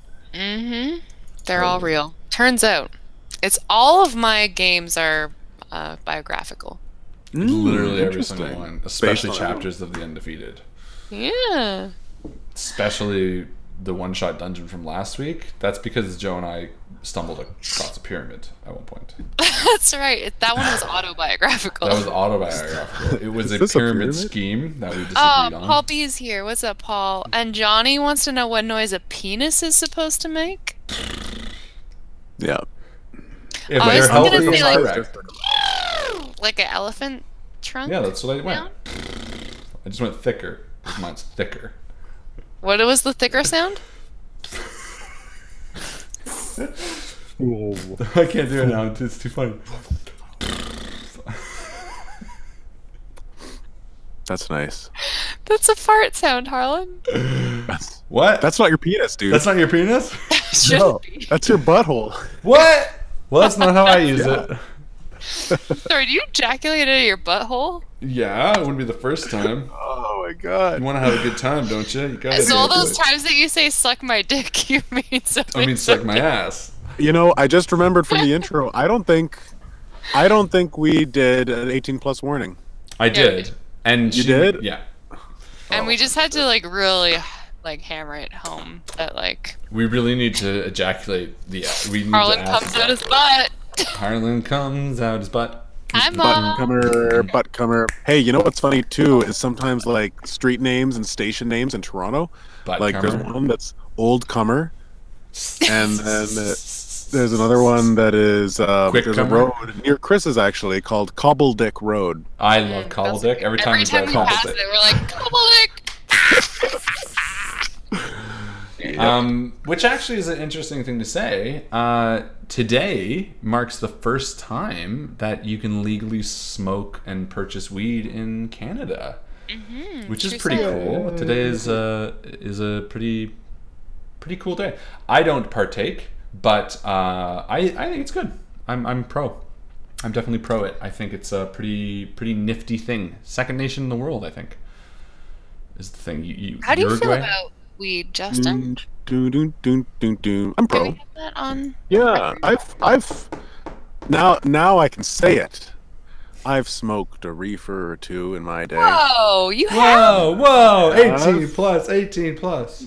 I've tried candies and brownies. No brownies, actually, cookies. I think it's good. It's interesting. I was looking at the website today, and I was just like, it's just such a bizarre thing. Obviously, it'll die down. It's like oh, the day, and then it's like it'll just become norm. But it's interesting. In 200 years, do you think they'll look back on like now and be like, "Wow, I can't believe they had basically prohibition for pot"? Yeah, Definitely. probably. Yeah. I mean, yeah, definitely. What am I saying? In 200 years, in a million years, they'll look back and be like, that's alien language for, I can't believe these sentient creatures existed at this point. They were such shitheads. Can't believe these stupid alien blobs voted for Trump. I feel like watching... Whoa, shots fired, shots fired. I feel like watching a documentary on dinosaurs now. Yeah, me too. Me too. I can't believe those things existed. God. And they had pot legal. They could eat as much weed as they wanted and get dino stoned. They could do dino stone. That's why there was the rock of age. Flintstone. That's why it was the Stone Age. There you go. That's why it was the Stone Age. Justin wins joke of the night. It wasn't the Stone Age that was the problem. That's good. Well, it's still funny. It's funny. Yeah, it is. It's actually funnier than. So good about that. I can retire for the evening. Good night, everybody. Good night, Justin. That's my thing. I'm on here until I make one good joke, and then I'm done. You know what? That's the George Costanza way to do it, and I totally agree. Whenever I'm like in a place that I don't want to be, I will leave the minute I do a good high note. Like if I make everybody laugh and I don't want to be there, I'm like, perfect. Okay, well I gotta leave. So if I ever leave your house after making you laugh, I know you. Guess don't what? I didn't want to be there. Fucking guts. Pretty much. But I'll still think great about you because you made me laugh. Aw, Because that's I the whole leave? idea. Also that. I do want to put a quick side note. Hooray, legalized weed for those who partake, etc. Be safe. Joe Fallak, love safety. Don't drive while you're fucked up. Please. Don't operate a baby while you're fucked up. Don't go to work fucked up. This is a general rule. This doesn't have to be just weed days. This is everything. Don't drink too much. Don't do anything shitty. Just don't be an asshole. You know what? Just fucking be cool for a second. Yeah, just a second. Yeah. Like one Mississippi. Thank you. I think that was always our rule. Don't be a dick. I remember we used to say it a lot more. Now I think our community is a lot better. But I remember there were some times there where I had to say a few times. Remember, Justin? Yep. Where I was like, just don't be a dick. There was at least 3 or 4 streams where I had to be like... Yeah, and there was sometimes the people like left. And that's cool. I think most but then sometimes some people were like, "Oh yeah, sorry." And that's even cooler. That's even cooler than not being a dick in the first place. You should be a dick and then be like cool with us being like, "Hey, that was a dickish thing." And then we'll be like, you'll have even more respect. This is better. A reformed dick. A reformed dick. Which is an asshole. Which is an asshole that ejaculates. No, but actually, you know what? We don't have any like problem people on the stream anymore, which is pretty. There's nice. so many shitty places to be assholes on the internet. It's nice to have a little oasis of sweet people. A little bit of just a place without asshole. You know, just. I love our people. We got great people. We do have great people. Thank you so much for watching. Hey, you're cool. Hey, you're so awesome, and they're nice people too. Nice people to talk to and hang out with. I'm excited for the next time that we get to actually see these people again. Yeah, where's that? Are we doing Dragon Con? Where's Dragon Con? Is that a thing? I don't know. I think that's a big one. I think I'm going to be at Dragon Con anyways for narrating stuff. Really? Fucking cool, Justin. Yeah, we should go. Let's Google that. Dragon Con, August. Well, that's August.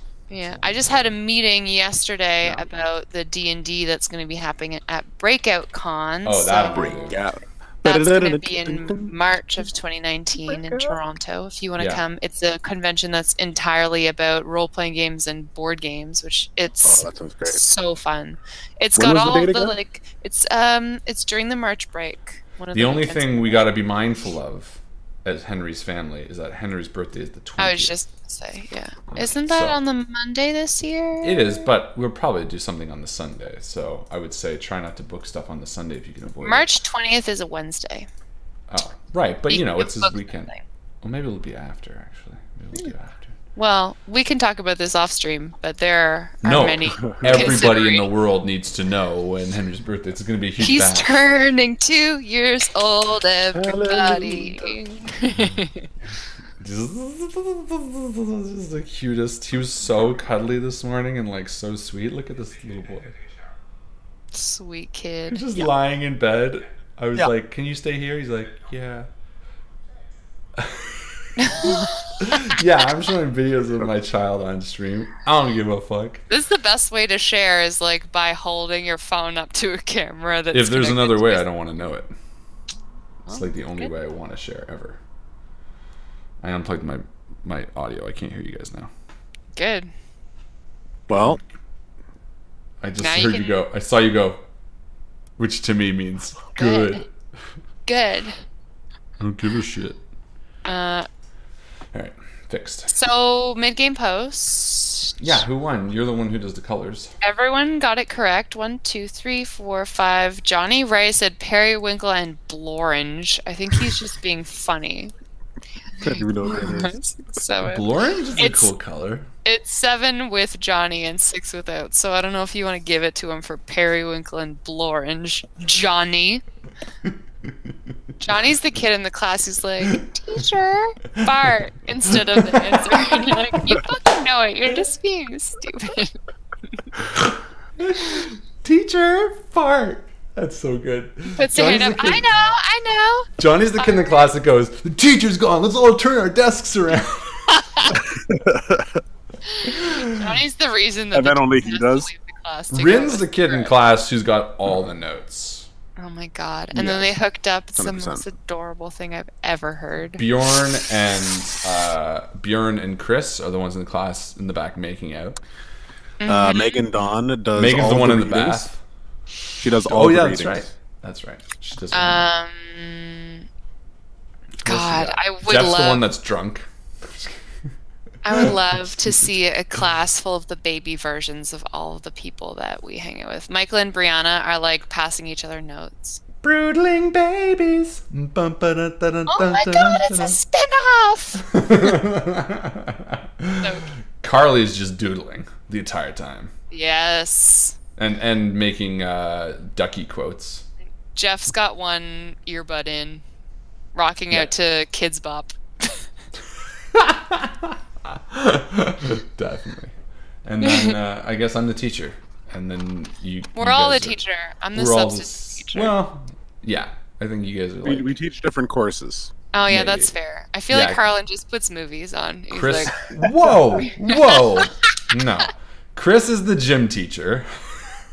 No, yeah. He's actually the only one that's a real teacher. Outdoor ed, probably. Yeah, something Or better. music. Justin... Let's take a second and talk about this. Justin's a music teacher, right? Yeah, I think so. Yeah, or yeah, probably Harlan, you music teach teacher. English for sure. I think I do English, yeah. You're the English. Creative something You or other. you teach English and drama. Yes. Joe biology. Yeah, I'm for sure. science art teacher. Science art. Yeah, you're definitely the only artist. I forget that. And then Justin legitimately would be music and... We'd run a drama course. Who's teaching together, math? all four of us. Do any of us teach math? Fuck math. Who needs it? Does Chris teach math? Yes, he does actually. Good. Yeah, That man could Chris do anything. I Chris know. can do all He's the so good. nonsense roles. Chris, come back. And then Alex is the drunk janitor. It's like, Alex- hey kids, do you like Alex- Primus? Alex is the drama teacher. Alex is a substitute drama teacher. No, Alex is the washed up fucking, he's like drunk drama substitute. with like a disheveled beard and greasy hair. Can we do this? Can we do this? End of the world. Oh my god, so fun. We're definitely doing this. Zia says And, like, she that's late to class. All right, All Zia, the kids in the class are like actually here with us on Discord. Oh, so cute. I'm thinking we just do another fucking Invictus. What's it called? Oh my god. Christmas. Alex is the drunken, incompetent principal. No, that's too much responsibility for him. I know, and he messes it up all the time. Then I have to do his job? Fair enough. Yeah. Let's do that. No, it's the Invictus Academy. Invictus Academy. Let's do Invictus Academy, but we'll do it. We should do it during the 24-hour live stream, and we should legit have an Invictus Academy. Like, I'll just project the camera on that wall, and we'll each like go to the front of the class and be like, "Okay, today in English." Dress up. Yeah, that's what I'm saying. Well, that's gonna get. It's business formal. Business formal. Yeah, I'm gonna do the English. Justin, you could do RPG music. RPG music. Yeah, I'll do. Yeah. Oh my god, Joe, you could do like RPG creatures for biology. You could do like the basilisk is a creature in D&D. Oh, that'd be cool. And then for art, you could do like map making. Oh my god. God, we're doing this. We're doing this. And then I'm homeroom, so I just like communicate. I'm just like connected. I'll just do like bard specialty, like just like focused on the bard. That'd be so good. You could also do like history and talk about like D&D started. Man, this is a crazy idea. I love it. Guys, if we ever Academy, here's what I'll say. Well, we already do Invictus Academy, but if we ever did an Invictus Con, I would absolutely have an Invictus Academy like this. It'd be like a 3 hours thing where everyone's like, you know, we each get one in order. And we're all dressed in like really academic robes and like hats and stuff. And we're like, oh yes, next questions and monocles. We have a section called the Teacher's Lounge where we all just kick our feet up and have egg salad sandwiches and wine out of our travel mugs. I'll have a tuna. That's and fine. We like and share anecdotes about like boring dungeon runs. Like, oh, and then I says to the ogre, I says, oh. And then we all bash the worst student. John just won't pay attention. I love him and he means well, but he's too goofy. He keeps breaking strings. My favorite thing is going to be getting fake angry at whoever drew the penis on the board, but really I'm the one that drew it. I'll be like, guys, and I'll turn around and be like, don't put a tack on my chair. Don't put a tack on Joe's chair. Don't do it. I know you want to, because I'm the strict one, but secretly, the strict one. Yeah. Secretly, I love you all very much. I'd be the cool one to be like, yo guys, don't worry about studying. Life's not about studying. Life's about picking your nose. T-Man Massanumer says, please do more Academy. T-Man, I didn't realize. Who are you? Who are you, T-Man? Who is the real T-Man? Can we unmask the T-Man? Tonight on Behind the T-Man. Should we play some RPGs? Sure. Let's see what happens. Should I get another beer first? I'm gonna get another drink. Pardon me. Whoa. Oh, that Justin would 100% be the favorite teacher. I mean, good on him, but sad on me. Yeah, that's sad. I think Harlan would probably be the favorite. Whoa, whoa, whoa. Obviously not. How do we celebrate this beautiful thing that someone said about me? Thank you so much. I really appreciate that. I said good but sad. Justin might be the favorite. Joe, you'd be my favorite teacher. That's just because you're in love with me. Well, and I'd hope I think, but there's also the caveat that music teachers always are the favorite. Can I just be the... I want to be the favorite. I think you guys are tied for favorite. We're all the favorites. Okay, I'm rolling for the mid-game post now. I thought we already rolled for it. I'm doing it. Holy shit. Okay, I'm getting another glass. It's fucking Colin. Colin Burkhart, you win. Colin. Good job, Congratulations, Colin. You did a thing. You win a little XP, which is a pellet of joy and hope and power. Palliative care? Power. Pellet of power. I've got the power. palliative care. I'm just really excited about this rich fiction we've all created. What's that? The teachers lounge of the Invictus. Me too.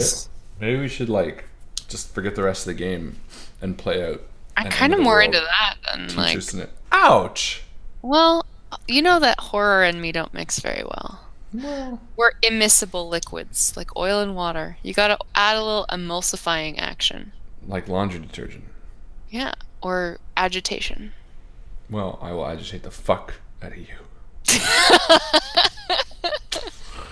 Ah! Don't shake the baby. Don't shake the baby. Everyone ready? I'm ready. Oh, I didn't get up here. Hold on. Oh. You excited to play Call of Cthulhu? What do you mean? The game? Like the yeah, man. The video game? Yeah, I'm gonna play it on the Extra Life stream probably. Yeah, it looks good. I want to play it. Me too. But I think I might be too scared. Oh, don't be scared. I'm scared of video games. No, you're not. You're not that spooked. Yeah. Are you calling? No. She's calling her dog over. Yeah, I want to cuddle him. During the spooky part of this game? Yeah, just been ignoring him. It makes me feel bad. Sorry, let's play a game now. No, he's ignoring you, so joke's on you. Night, my Good night, guys. Good night. The two of you run down the gravel hill towards the small town of Widow's Creek below you. You hear the wet thumping of the machete slicing into the father who lies on the ground, whimpering and screaming behind you as the murderer, Sean Rubens, hacks away at his lifeless corpse. Oh my god! Oh my god! Did you see that? Did I see it? I was right beside it. Yeah, of course I did. Oh my god. We have to call the police right now. We have to call the newspapers. He's obviously guilty, and he's escaped. There's I'm gonna try something. This is something I learned when I was in school. Fire! Fire! There's a fire! Fire! Everybody! You shout out, and your voice sort of rings out in the town, but no one seems to stir. It's pretty late at night. You see only a few lights on as you continue down the hill. Kaori looks for the most well-to-do looking home, someplace that she might presume to have a phone. Sure. As you sort of reach the outskirts of town, there's not many buildings that look like houses. There's sort of a block of buildings off in sort of the main hub area, and there's a light on one. It looks to be a bar. Okay, bars have phones. Kaori starts to sprint towards the bar. Oh, over here! What the fuck is your name? Percy! Come on! Yeah, okay. And Percy, as you glance back towards Sean, as you follow Kaori, you realize that he's no longer on the hill behind you. That he's almost vanished completely. And you turn back in and you duck in behind. And as you guys enter the bar, you are greeted to a soft jukebox playing some music. You see a man standing behind the bar who's a little older. And he's sort of wiping it down. He looks at the two of you as you burst into the front doors panting. And he sort of looks up and says, "Can I help you?" Yeah. Yay. Yes, you can. We need your phone, please. I have to make a call. It's an emergency. Okay, sure. And he sort of points over to the wall. There's a payphone on the wall. Kaori walks over, picks up the phone, and starts dialing 911. Perfect. Yeah. And you pick up the phone, and he sort of ducks under, and he starts cleaning something. And the phone picks up, and it's 911. Hello. My name is Kaori Ito. I'm in a town called Widow's Creek. There's been a murder and a car accident. We need assistance right away. Okay. And you need While she's assistance with, and he's sort of talking, and he says, sure, I mean, we can send somebody. There's been a murder, and yeah, of course. We can send a patrol car. Is there no local law enforcement that you can contact? I'm sorry? I'm not from around here. No, we'll send someone right away. What's your address? And he sort of asks for details of the bar. I don't know. I'm in a bar on the outskirts of town, and Sean Rubens is here. I saw him with my own eyes murder somebody. Oh, all right. Yeah, we'll send someone right away. And did you know he's escaped from prison? I'm sure you saw it on the news. And there's sort of like a long pause on the other end. Escaped? No. Just stay on the line for a second. Let me transfer you. And it sort of connects for a second. And the person on the line picks up again and says, "Sorry, where are you calling from?" From Widow's Creek. There's a shitty bar. Sorry, it's just outdated. And the guy behind the thing kind of gives you a look, and he walks around and enters the back area of the bar. And yeah, you tell what you need to tell to the 911, and they say that they'll send someone, and they say to stay by the payphone and to stay safe. And you can tell they're sort of confused and flabbergasted. They say they haven't heard anything about any sort of escaped convict. But the name Sean Rubens sounds like they recognize it. No one doesn't know about it. She's frustrated. Well, hurry up. We'll send someone as soon as we can. Hangs up the phone. And as you do. Turns to Percy. They're going to send someone, I think. They sounded so rude. Yeah. Well, at least someone's coming. Hey, barkeep.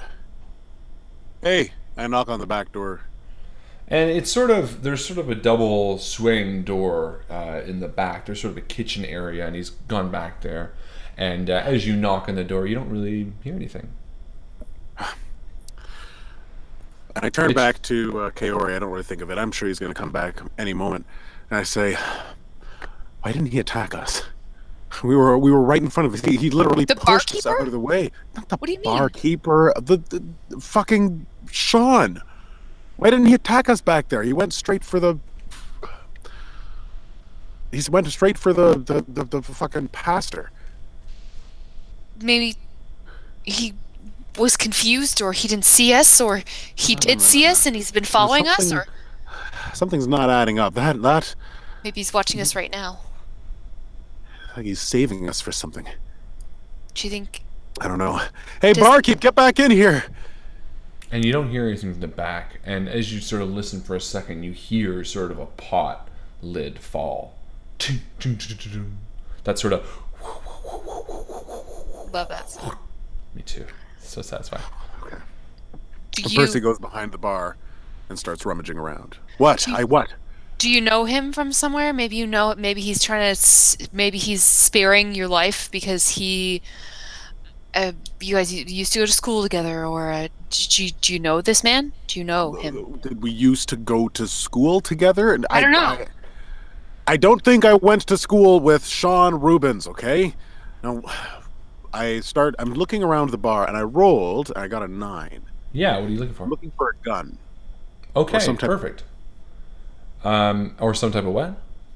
Weapon behind here. Yeah, I'm going to say you do find like a weapon. There's like a baseball bat. And as you grab the baseball bat and you sort of flabbergastedly? That's not a word. You exasperatedly? Sort of exasperatedly step back up to the bar. You feel compelled to share where you were coming from with Kaori. And for some reason, Sean Rubens, after seeing him, it doesn't seem that distant. You don't know him, you've never met him before, but you feel like there's something more. Sean Rubens. Yeah. And as I'm walking out from the bar, I hesitate and I kind of step back, eyeing the taps. And I look to the back door and I see nobody's coming. So I reach for a glass and I start to pour. And I look to Kaori and give her a telling nod. Want some? Yeah. What do they have? Something strong. Let's see. They got Bud Light and Coors Light. Is there whiskey? Can I have whiskey? Oh, yeah. Yeah. And I grab a bottle of Canadian Club. Why not? And Wink. I pour a heavy-handed glass for her and send it over.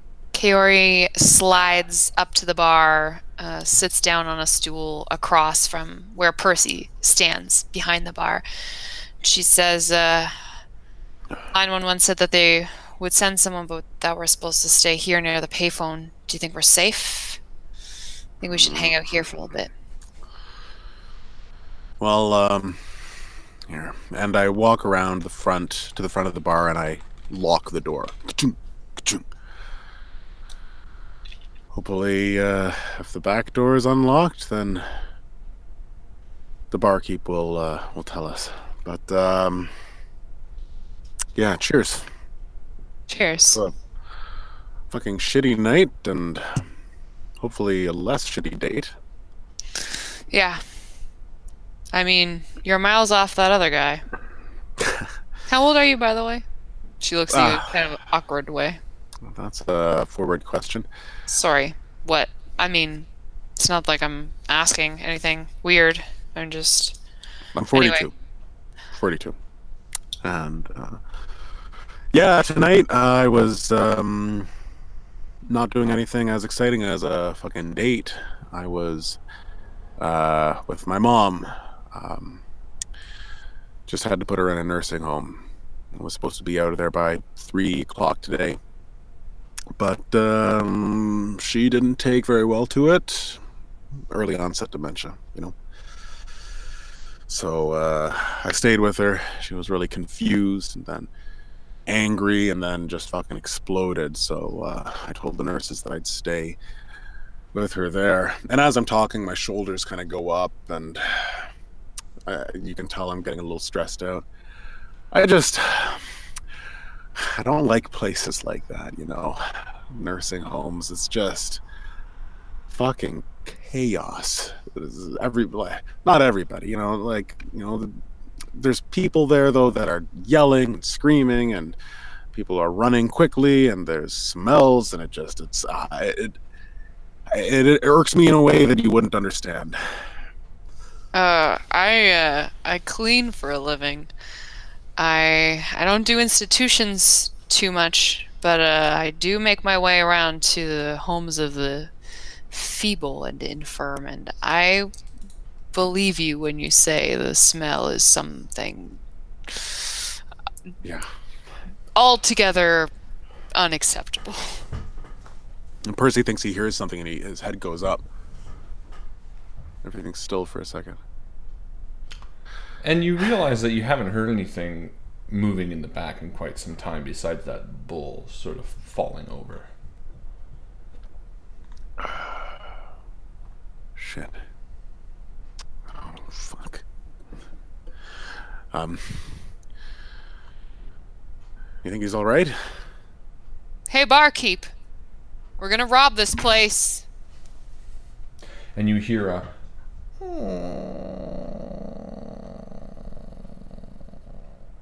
from the back.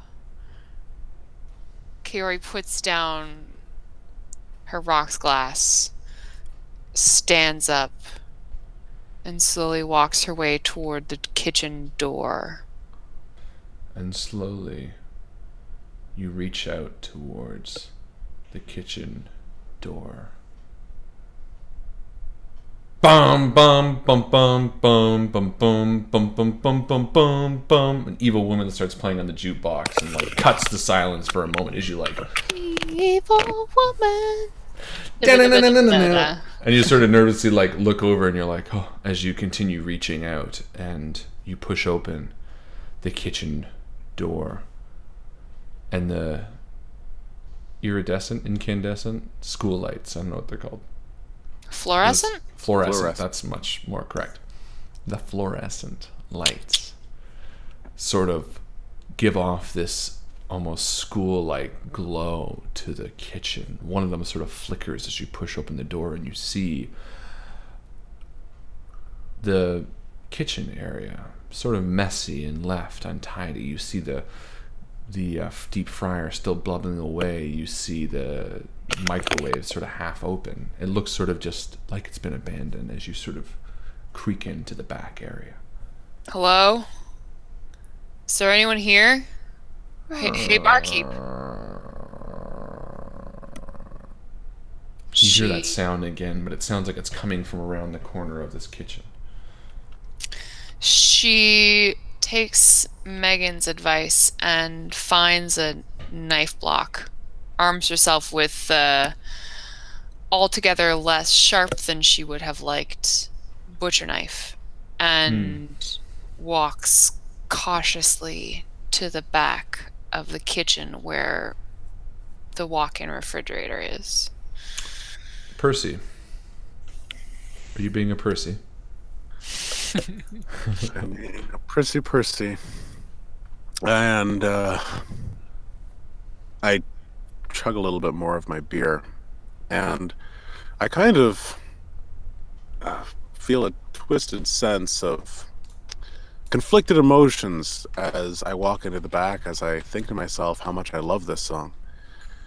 And I follow Kaori into the back with the baseball bat. And as the two of you enter the back, the flickering fluorescent light sort of does that as you round the corner. And there, in sort of a short alleyway, or a short hallway, I should say, is the back door to this place, sort of open. It swings slowly. To the left of you, I should say, is the walk-in freezer. Big door that opens towards the back door, and on the other side is sort of a darkened storage closet that sort of, you can walk in, there's no door to it. It looks like there might be cans in there, but you can't quite see. It sort of sinks in a little bit. Do we go into the alley? Percy. Getting no response from Percy, she opens the door and looks both ways into the dimly illuminated, garbage-filled alleyway. As you look left, you see this thin light illuminating the alleyway. You see a trash can sort of just sitting there, a large double green bin. You see a fence running next to the forest, and for a second your heart jumps to your throat, and you look to the other side of the alleyway and just see a clearer alleyway off into the darkness, that mist now starting to almost float just above head level. And as you pull back and turn around, you see the freezer door open. Kaori's got her kitchen knife out ahead of her. She's like, Percy, get behind me. She slowly steps back into the bar, closes, and slides the deadbolt into place in the back door, and approaches the freezer door with her knife drawn, her hand shaking with nerves. The light is flickering above her. The door opens a little more, and as you lean in, you see the body of the bartender sort of stuck up against the wall, his innards cut open, his intestines hanging low, his face gaunt, and as you turn around, you see a face in the window of the back door smashing it. As you see Sean Rubens smashing the back door to the bar, the deadbolt starting to bend. Oh my god!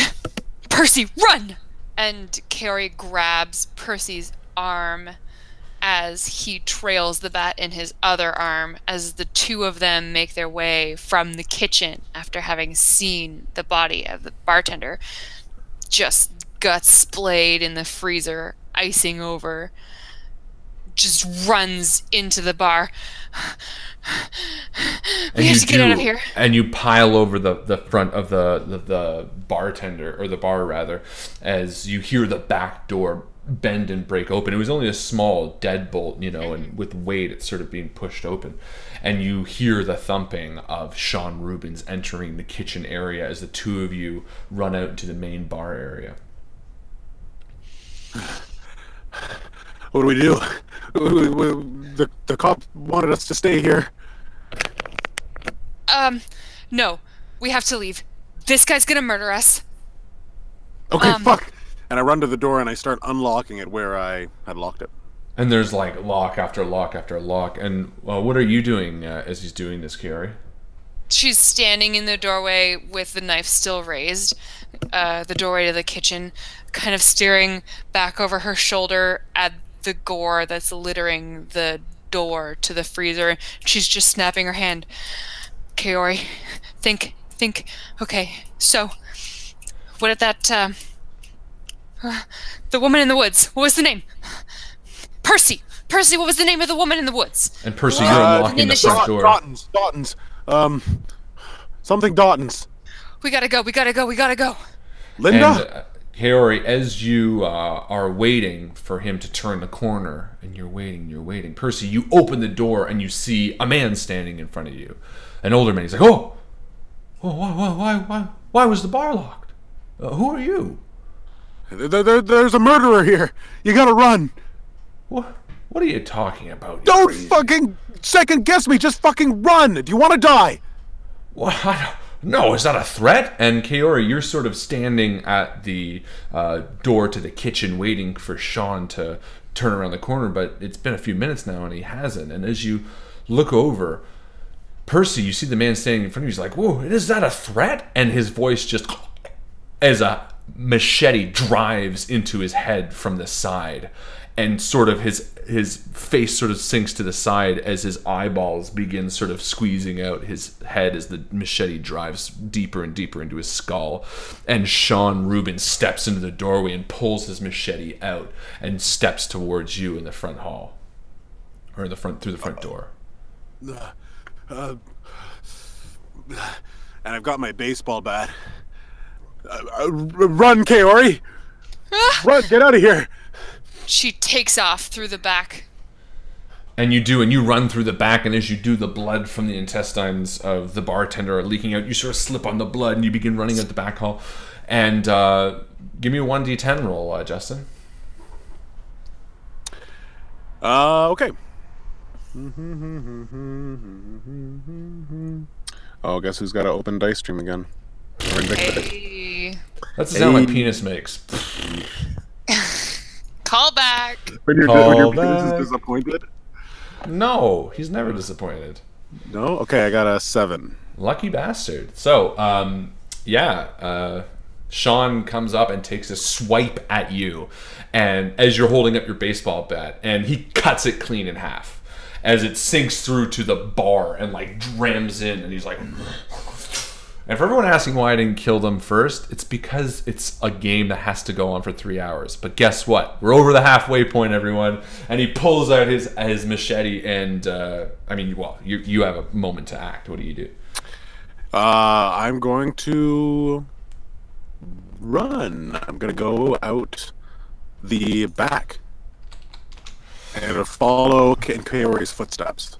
Perfect, yeah. And as you do the same thing. You sort of like slip on the blood a little bit as the two of you run out the back of the bar into the alleyway, and you pour out into the back as Sean Rubens is like moving. You hear his thumps through the flickering fluorescent lights behind the kitchen as the two of you take off down the alley. Kaori like makes a hard left behind kind of an industrial looking building, and she sees a suspect or a likely dumpster situation, and she links Percy's arm as he starts running past the corner and pulls him around. She points, she's like, in there, in there, in there. And she grabs him around the arm and tries to pull him with her behind the dumpster where we can hide from this murderer. Perfect. And you do, and you end up leaning against sort of a metal door that sort of gives as you do, and as you fall back in, you enter like a sort of a warehouse of sorts, and you turn around, you hear the grinding of gears and things like that, and it's like a meat processing plant. Tom Hawkins sits at a desk working late. The yellow light on his desk is sort of illuminating the papers. He's scratching as he hears the back door to his plant, and he stands up and leans over his desk and sees something moving, and he walks over to the edge. Who goes there? As the two of you sort of turn up to hear a voice at the top. Don't say You're not allowed in here. Shh. Keep your mouth shut. What? Do you see all this blood? We're being chased. What are you saying? Shh. Hold on, stay there, I'm coming down.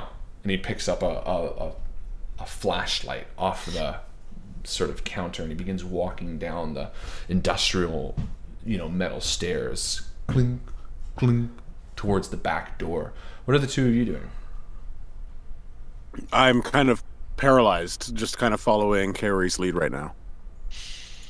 She's clutching at Percy, like still holding the knife in her hand.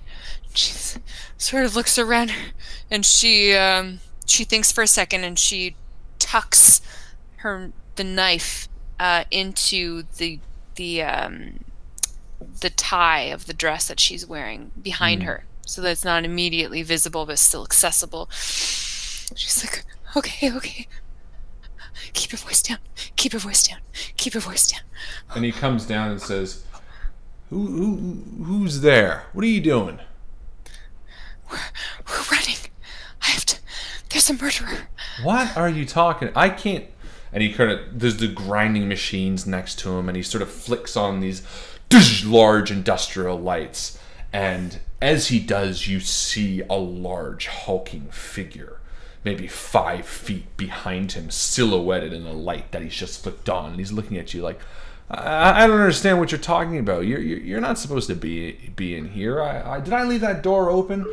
Listen, you need to get out of here right now. And before he can finish the words, the machete slices clean through the top of his mouth, separating the top of his head and the bottom of his jaw as it slides over. And Sean Rubin steps forward, crushing the man's spine down into a pile as he begins walking towards the two of you. You're sort of in the alleyways behind these big meat processing machines that are like chomping and pounding sausages in like a comically disgusting way. I gotta say, just a quick sidebar, your ignorant bystander is infuriating. What do you mean? It's not a threat? What do you mean you're running? Haven't you seen a horror movie? That's all they do. We don't usually get strangers around here. Yeah, it's literally just they're there to die. But Sean Rubens begins walking towards the two of you. Okay, and I grab Kaori by the hand and I begin running through the factory, and I duck into a bathroom. Yeah, there's like a small one-stall employee bathroom that you like duck into, with a small just a window a foot high and like 3 feet wide, and you slam it behind you as the two of you are in the bathroom together. Kaori's got her back against the bathroom door, and her heart is just pounding so loudly in her body from all the adrenaline and from running. She just trying to keep herself quiet enough that she can hear what's happening. And roll the sound of the roll 1d10. The sound of the machinery is just obliterating all the sound. I got a 5. Oh, you're lucky. You're against the door, you said? Yeah. Perfect. And as you're against the door, the I machete have +1 goes. to perceive. 6. I know. I wrote it down. The machete goes right out in front of you through the wood door of the bathroom stall as you sort of reel back, and you see it pull back out and jam in through the wooden door again. Am I crackling still? No, No. you're good. Okay, so I am realizing my mistake, that here we are in this bathroom. You're holding the door closed, Maori? Mm-hmm. And I begin to pace. I say, oh my god, we're gonna die. We're gonna die. And I put my hands on the counter in front of me, and I look up into the mirror and just stare at myself, thinking this might be the last time that I see my own reflection. Okay, interesting. Why do you do that? I don't know. Okay. Just a moment of introspection. Yeah, just a moment of introspection. So you stare as the door keeps shutting down. I'm gonna say it stops for a second. Kaori is trying her very best not to do one of those, like, The Shining situations. She's, like, clamping her teeth together, trying not to scream, trying to keep her voice down. Maybe he'll just go away. But it seems like maybe he has. Interesting. Okay, Ori. He's out there. He's trying to lure us out. Well, we don't really have any options. Is there a lock on that door? Yeah, it's locked. Okay. See if there's a vent or something around here. Maybe. And I turn around and exhale audibly in the silence. Yeah, and you're sort of gaining your composure in a moment. By sort of staring at your reflection, you're sort of... something seems powerful in you. And your eyes flick up to the short window in this bathroom, which is probably tight enough for you to climb out of it. Okay. That looks like our way out. I think we should stay here. Just stay in the bathroom? That door is made of wood. Well, fine, whatever. Well, why do you think we should stay here? Man, this fucking idea got us into this mess to begin with. Hitting my car on the highway. Okay, don't blame me. Fine. Blame You know me what? for that. Fine. Okay, yeah. All right, this is great. Yeah. Fuck. Go through the window. Sure. All right. Me first? Yeah, you first. Okay. So, looking in the mirror, my tie is gone. My shirt is completely bloody. But I do up the top button of my shirt just out of habit and straighten out my arms and kind of posture myself a little bit. And then I begin making my way to the window. Okay, yeah. And you can sort of worm your way out. Give me a 1d10.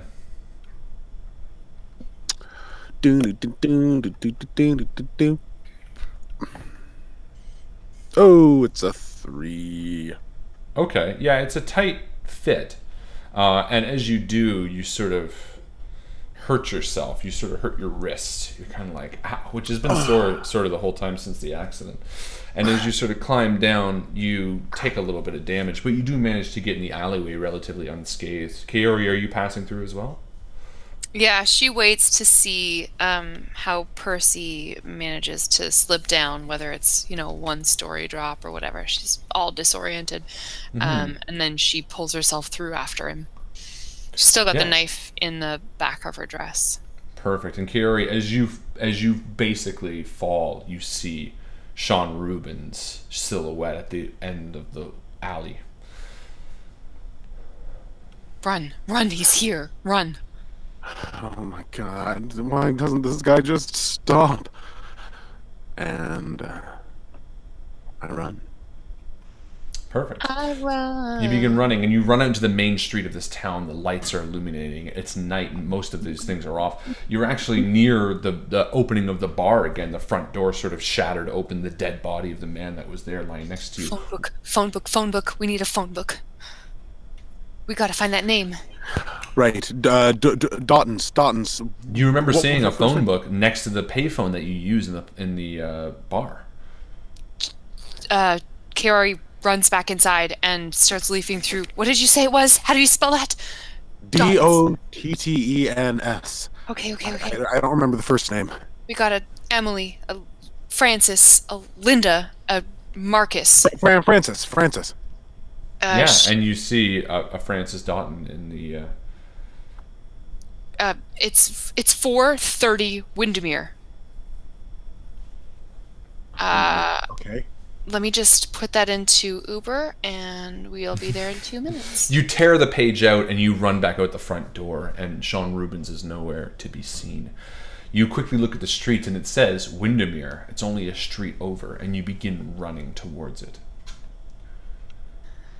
All right. Okay, so we just knock on this stranger's door, say that a murderer is following us, and... Why would she say... Oops. Why would she say Francis Doughton's? She said, Sean Rubens, Francis Doughton's. Those were the last words that she said when she died. Why does she say Francis Doughton's? Who is this person? We know who Sean is. Who's Francis? You begin running towards this house. The street is quiet, and eventually you arrive to this brownstone building with a short walk up. There are lights on inside, and a placard at the front door. It says Dr. Francis Doughton's, psychiatrist. Okay. Okay, this makes sense. She could be someone, or he, I guess, could be someone who is maybe related to the case. The psychiatrist of And as you Sean. stand in the front, you turn around, you see Sean at the end of the street, walking at a slow pace towards you. Okay, hurry. Hello?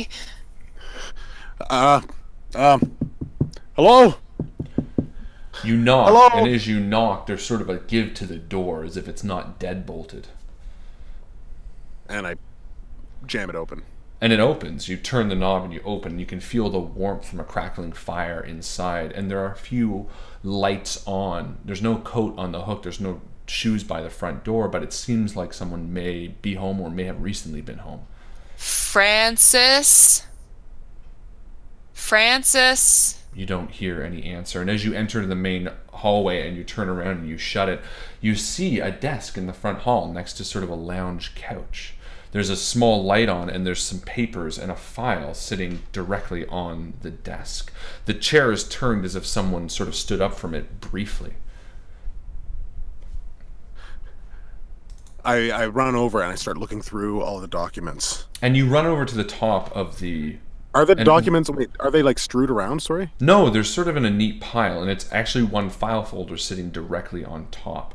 And for a moment, you are looking out the front window, and you're sort of breathing fast, and as you look down, you see a file folder that says psychiatric evaluation for Sean Rubens. Okay. Your heart is beating in your throat.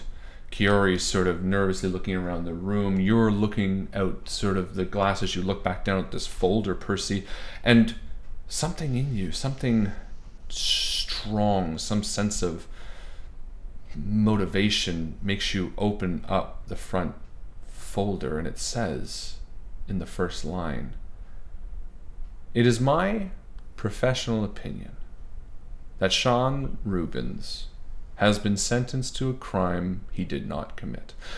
While yes, his body did murder those people, Sean is a victim of multiple personality disorder. He has two distinct personalities that govern his actions. The first, a timid, OCD-ridden man who cares deeply for his mother, named Percy.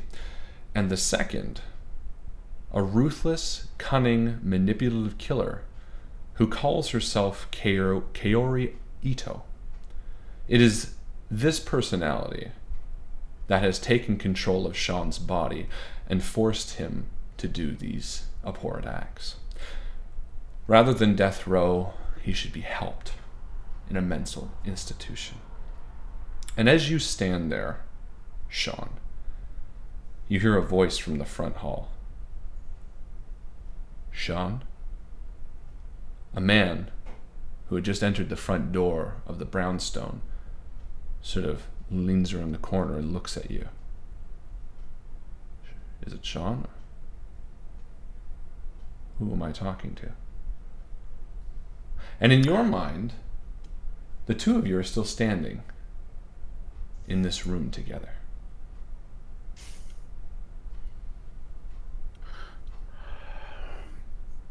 I'm not Sean. I'm Percy.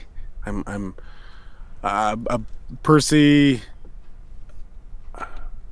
Rhodes, and this is Kaori Ito. Kaori turns to Percy. Her hand is behind her back. You're a wily one, Percy. Why? What is even? That's a cartoon reference. And We've been having a lot of fun here this evening, haven't we? Running through the woods, running through the town together. No. You had a date. You had a bad date that went badly, and I was just coming from my mom's the nursing home. This is We had a really nice drink together, and then we killed that bartender, didn't we? Percy. We didn't do anything. You like that. Ignore me your whole life. You refuse to acknowledge me. You pretend like I don't even exist, even though we experience everything together. And Percy, I think right now is a time where I shine. She's advancing on you. She pulls her hand out from behind her dress, and she's got this knife, and you see now that it's covered in blood. And you now remember the accident, not the accidents that you had in your mind, Percy, or your mind, Kyoto, but the accident that actually happened, you being shackled in the back of the police van and overturning the shackle coming free, you leaving the back of the van, your personality's taking over, searching the front as if you didn't know that your previous psychologist was in there, you moving towards the town, you being taken control at different times by each of you. Percy, you taking control of Sean in the bathroom for a moment and stopping, trying to attack the personality in your head. Kaori, you taking control of Sean the majority of the time like you always have, and now as you advance on Percy, give me a roll. Add all of the strength that you have gained so far, which I think is none. I have 2. No and strength. You have 2. You're each going to roll a 1d10. I just have perception, so I'm going to look around the room for a reflection. Perception. Correct. You can roll a perception if you'd like, if you think it's going to help. Can I look around the room? Yeah, for I'll let you do reflection? that. Sure. And then you'll both roll your strength. I got an 8. Okay, that's pretty successful. So, yeah, what are you looking for specifically? A reflection. I want to be able to look at myself again. Nice. Okay. I'm going to say you do. You turn and you see Sean. You see a large, hulking figure in white scrubs the blood on his hands like it's been on yours and like you swear you saw on Kaori's. And the eyes sort of conflicted and darting, sad at times, scared at times, confused at times. Hey, Sean. Hi. Hello. How you doing? There's no Sean here. Only Kaori. Shut up, Kaori. And she And lunges at you with a You knife. see the machete in your hand in the mirror begin coming up towards your neck. Everyone give me a strength roll. Mm. Oh. Oh. Wait, that's really good, isn't it? Yeah. Yeah. Does Okay. it 12? 8. So, very good, but unfortunately, Kaori, what happens? It's interesting because we see this in like duplicate. So we're watching this scene. There's a struggle between Kaori and Percy happening in the room in front of us with some unnamed observer. And then in the window, in the reflection, we see what is actually happening, which is Sean struggling with himself. So Kaori launches herself at Percy, and she's got this butcher knife, and she's like, "Ah, I will kill you!" And Percy's valiantly fending her off. He's got one of his hands around her wrist, which she's broken. And then in the reflection of the window, we see a man clawing at a broken, bruised wrist with still has a manacle around it, has a broken chain snapped off, holding his own hand with a machete that's like just inching closer and closer to his neck. And as this as yet unnamed observer watches from the doorway, he is horrified to see Sean Rubens hack his own head off. And as the psychiatrist, Francis Donnet, stands watching, or Dottens, I should say, watches his failed patient fall to his knees and then to his stomach, his head lopped clean from his shoulders, he kneels down and shakes his head. And we're gonna end it there. Hey! Good job, guys. What a freaky ending. Freaky. Yeah. Spooky, Creepy. spooky, month of Quack, spook. quack, quack, quack, quack. Murder Rampage. That'd be It had so to end like that. that'd be so it had bloody. to end. Honestly, it was Kiori's character was just so fucking dominating. She just kept being like wham, wham, wham, and like kept getting successful strength rolls and kept doing strength related things, and yeah. I wanted to make it that you were both sort of building your personalities to be like That was she a didn't cool know idea. that's yeah, she didn't know how that was gonna work, so it's not like she knew to build up her strength. I was curious how that was gonna work out, and I think it worked out. Yeah. Well, it kind of balanced out. Well, I mean, like me for perception, but Well, it other than had that, the, like- I think it was a really good angle. I think the only thing is there's only two personalities. There's not a third one for Sean. So had you maybe spoken hey, to Kaori. yeah, Kaori maybe, or I don't know how that would have worked. I think there could have been a solution that I don't really know. I thought about using the Donnet guy too, or Dotton. I can't even say the fucking name I wrote. But no, I think that was good. And I mean, Sorry. go ahead. I was just not sure when I won in the end what I wanted my victory to be, whether I wanted Kaori to take over and then murder the psychiatrist and then go on a rampage, or to kill both of them in one fell swoop. Yeah, and I wanted to give you free reign. So did you like doing that? Yeah. Yeah. I wanna Just be take bloody. out. Yeah. I didn't know if you, because I could equally see you being like ah, and then turn around and be like, it's me, Percy, and like you pretend to be Percy, like, or be like it's me, Sean. I killed. I would have Coyote. done that if I was a cleverer woman. And then you like wink at the camera as you like walk off. Like, I got it. But in some ways, that's almost the more cliche ending, to be like, all the bad stuff won, or whatever like that. So anyway, that was a lot of fun. That worked out pretty well. It was fun. Did you pick up on it, Justin? At what point did you realize what was going on? The priest. Yeah. Oh yeah, yeah. When he was When like, he was when like, he said, "What, two of you?" yeah, I was too obvious. But then I was trying to think of like, how the fuck can I play this without making it like with me keeping a twist alive, but not making it so obvious that it's like, you know what I mean? It's tough because I didn't want to feel cheated. So I know, like, based on the roles, like Joe and Kaori definitely won. Mm. But if I were that psychiatrist, Mm-hmm. if I were looking at it, I would think of it as Percy winning to end it.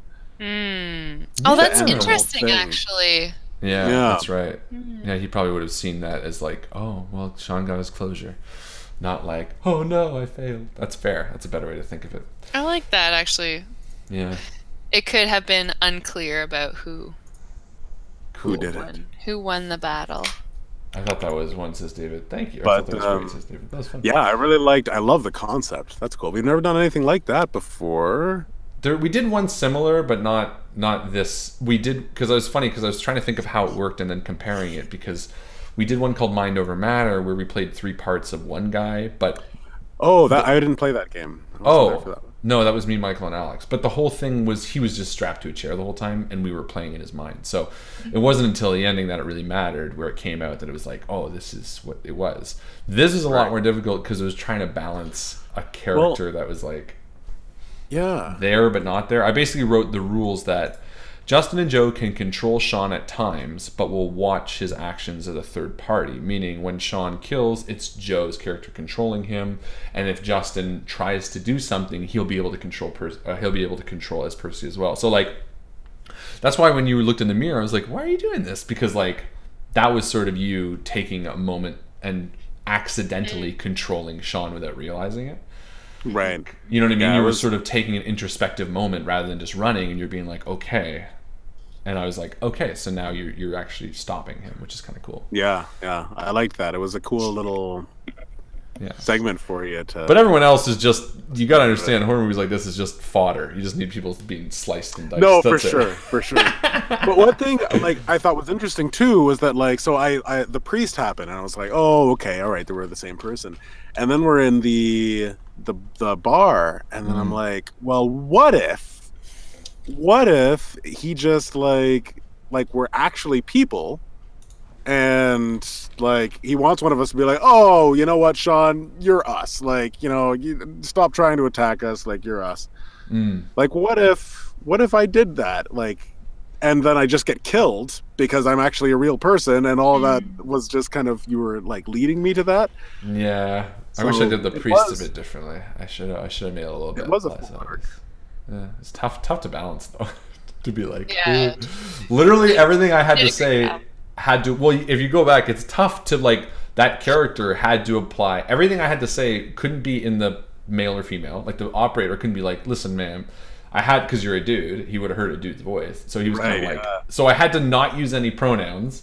And when, like, referring to anybody, I had to either make sure he was only addressing one person. He's like everything I wrote was like, who goes there? Or like, you know, well, hello there. Like, it's not like, what are you two doing here? It's always like in the singular, which is actually tougher than it sounds. That is tough to keep on top of that. But you could have said, oh, you and the Lord, eh? Oh, well, yeah, that would have been good, actually. Anyway, Endgame XP, I'm thinking we got to give it to Bjorn because he was the one that called it.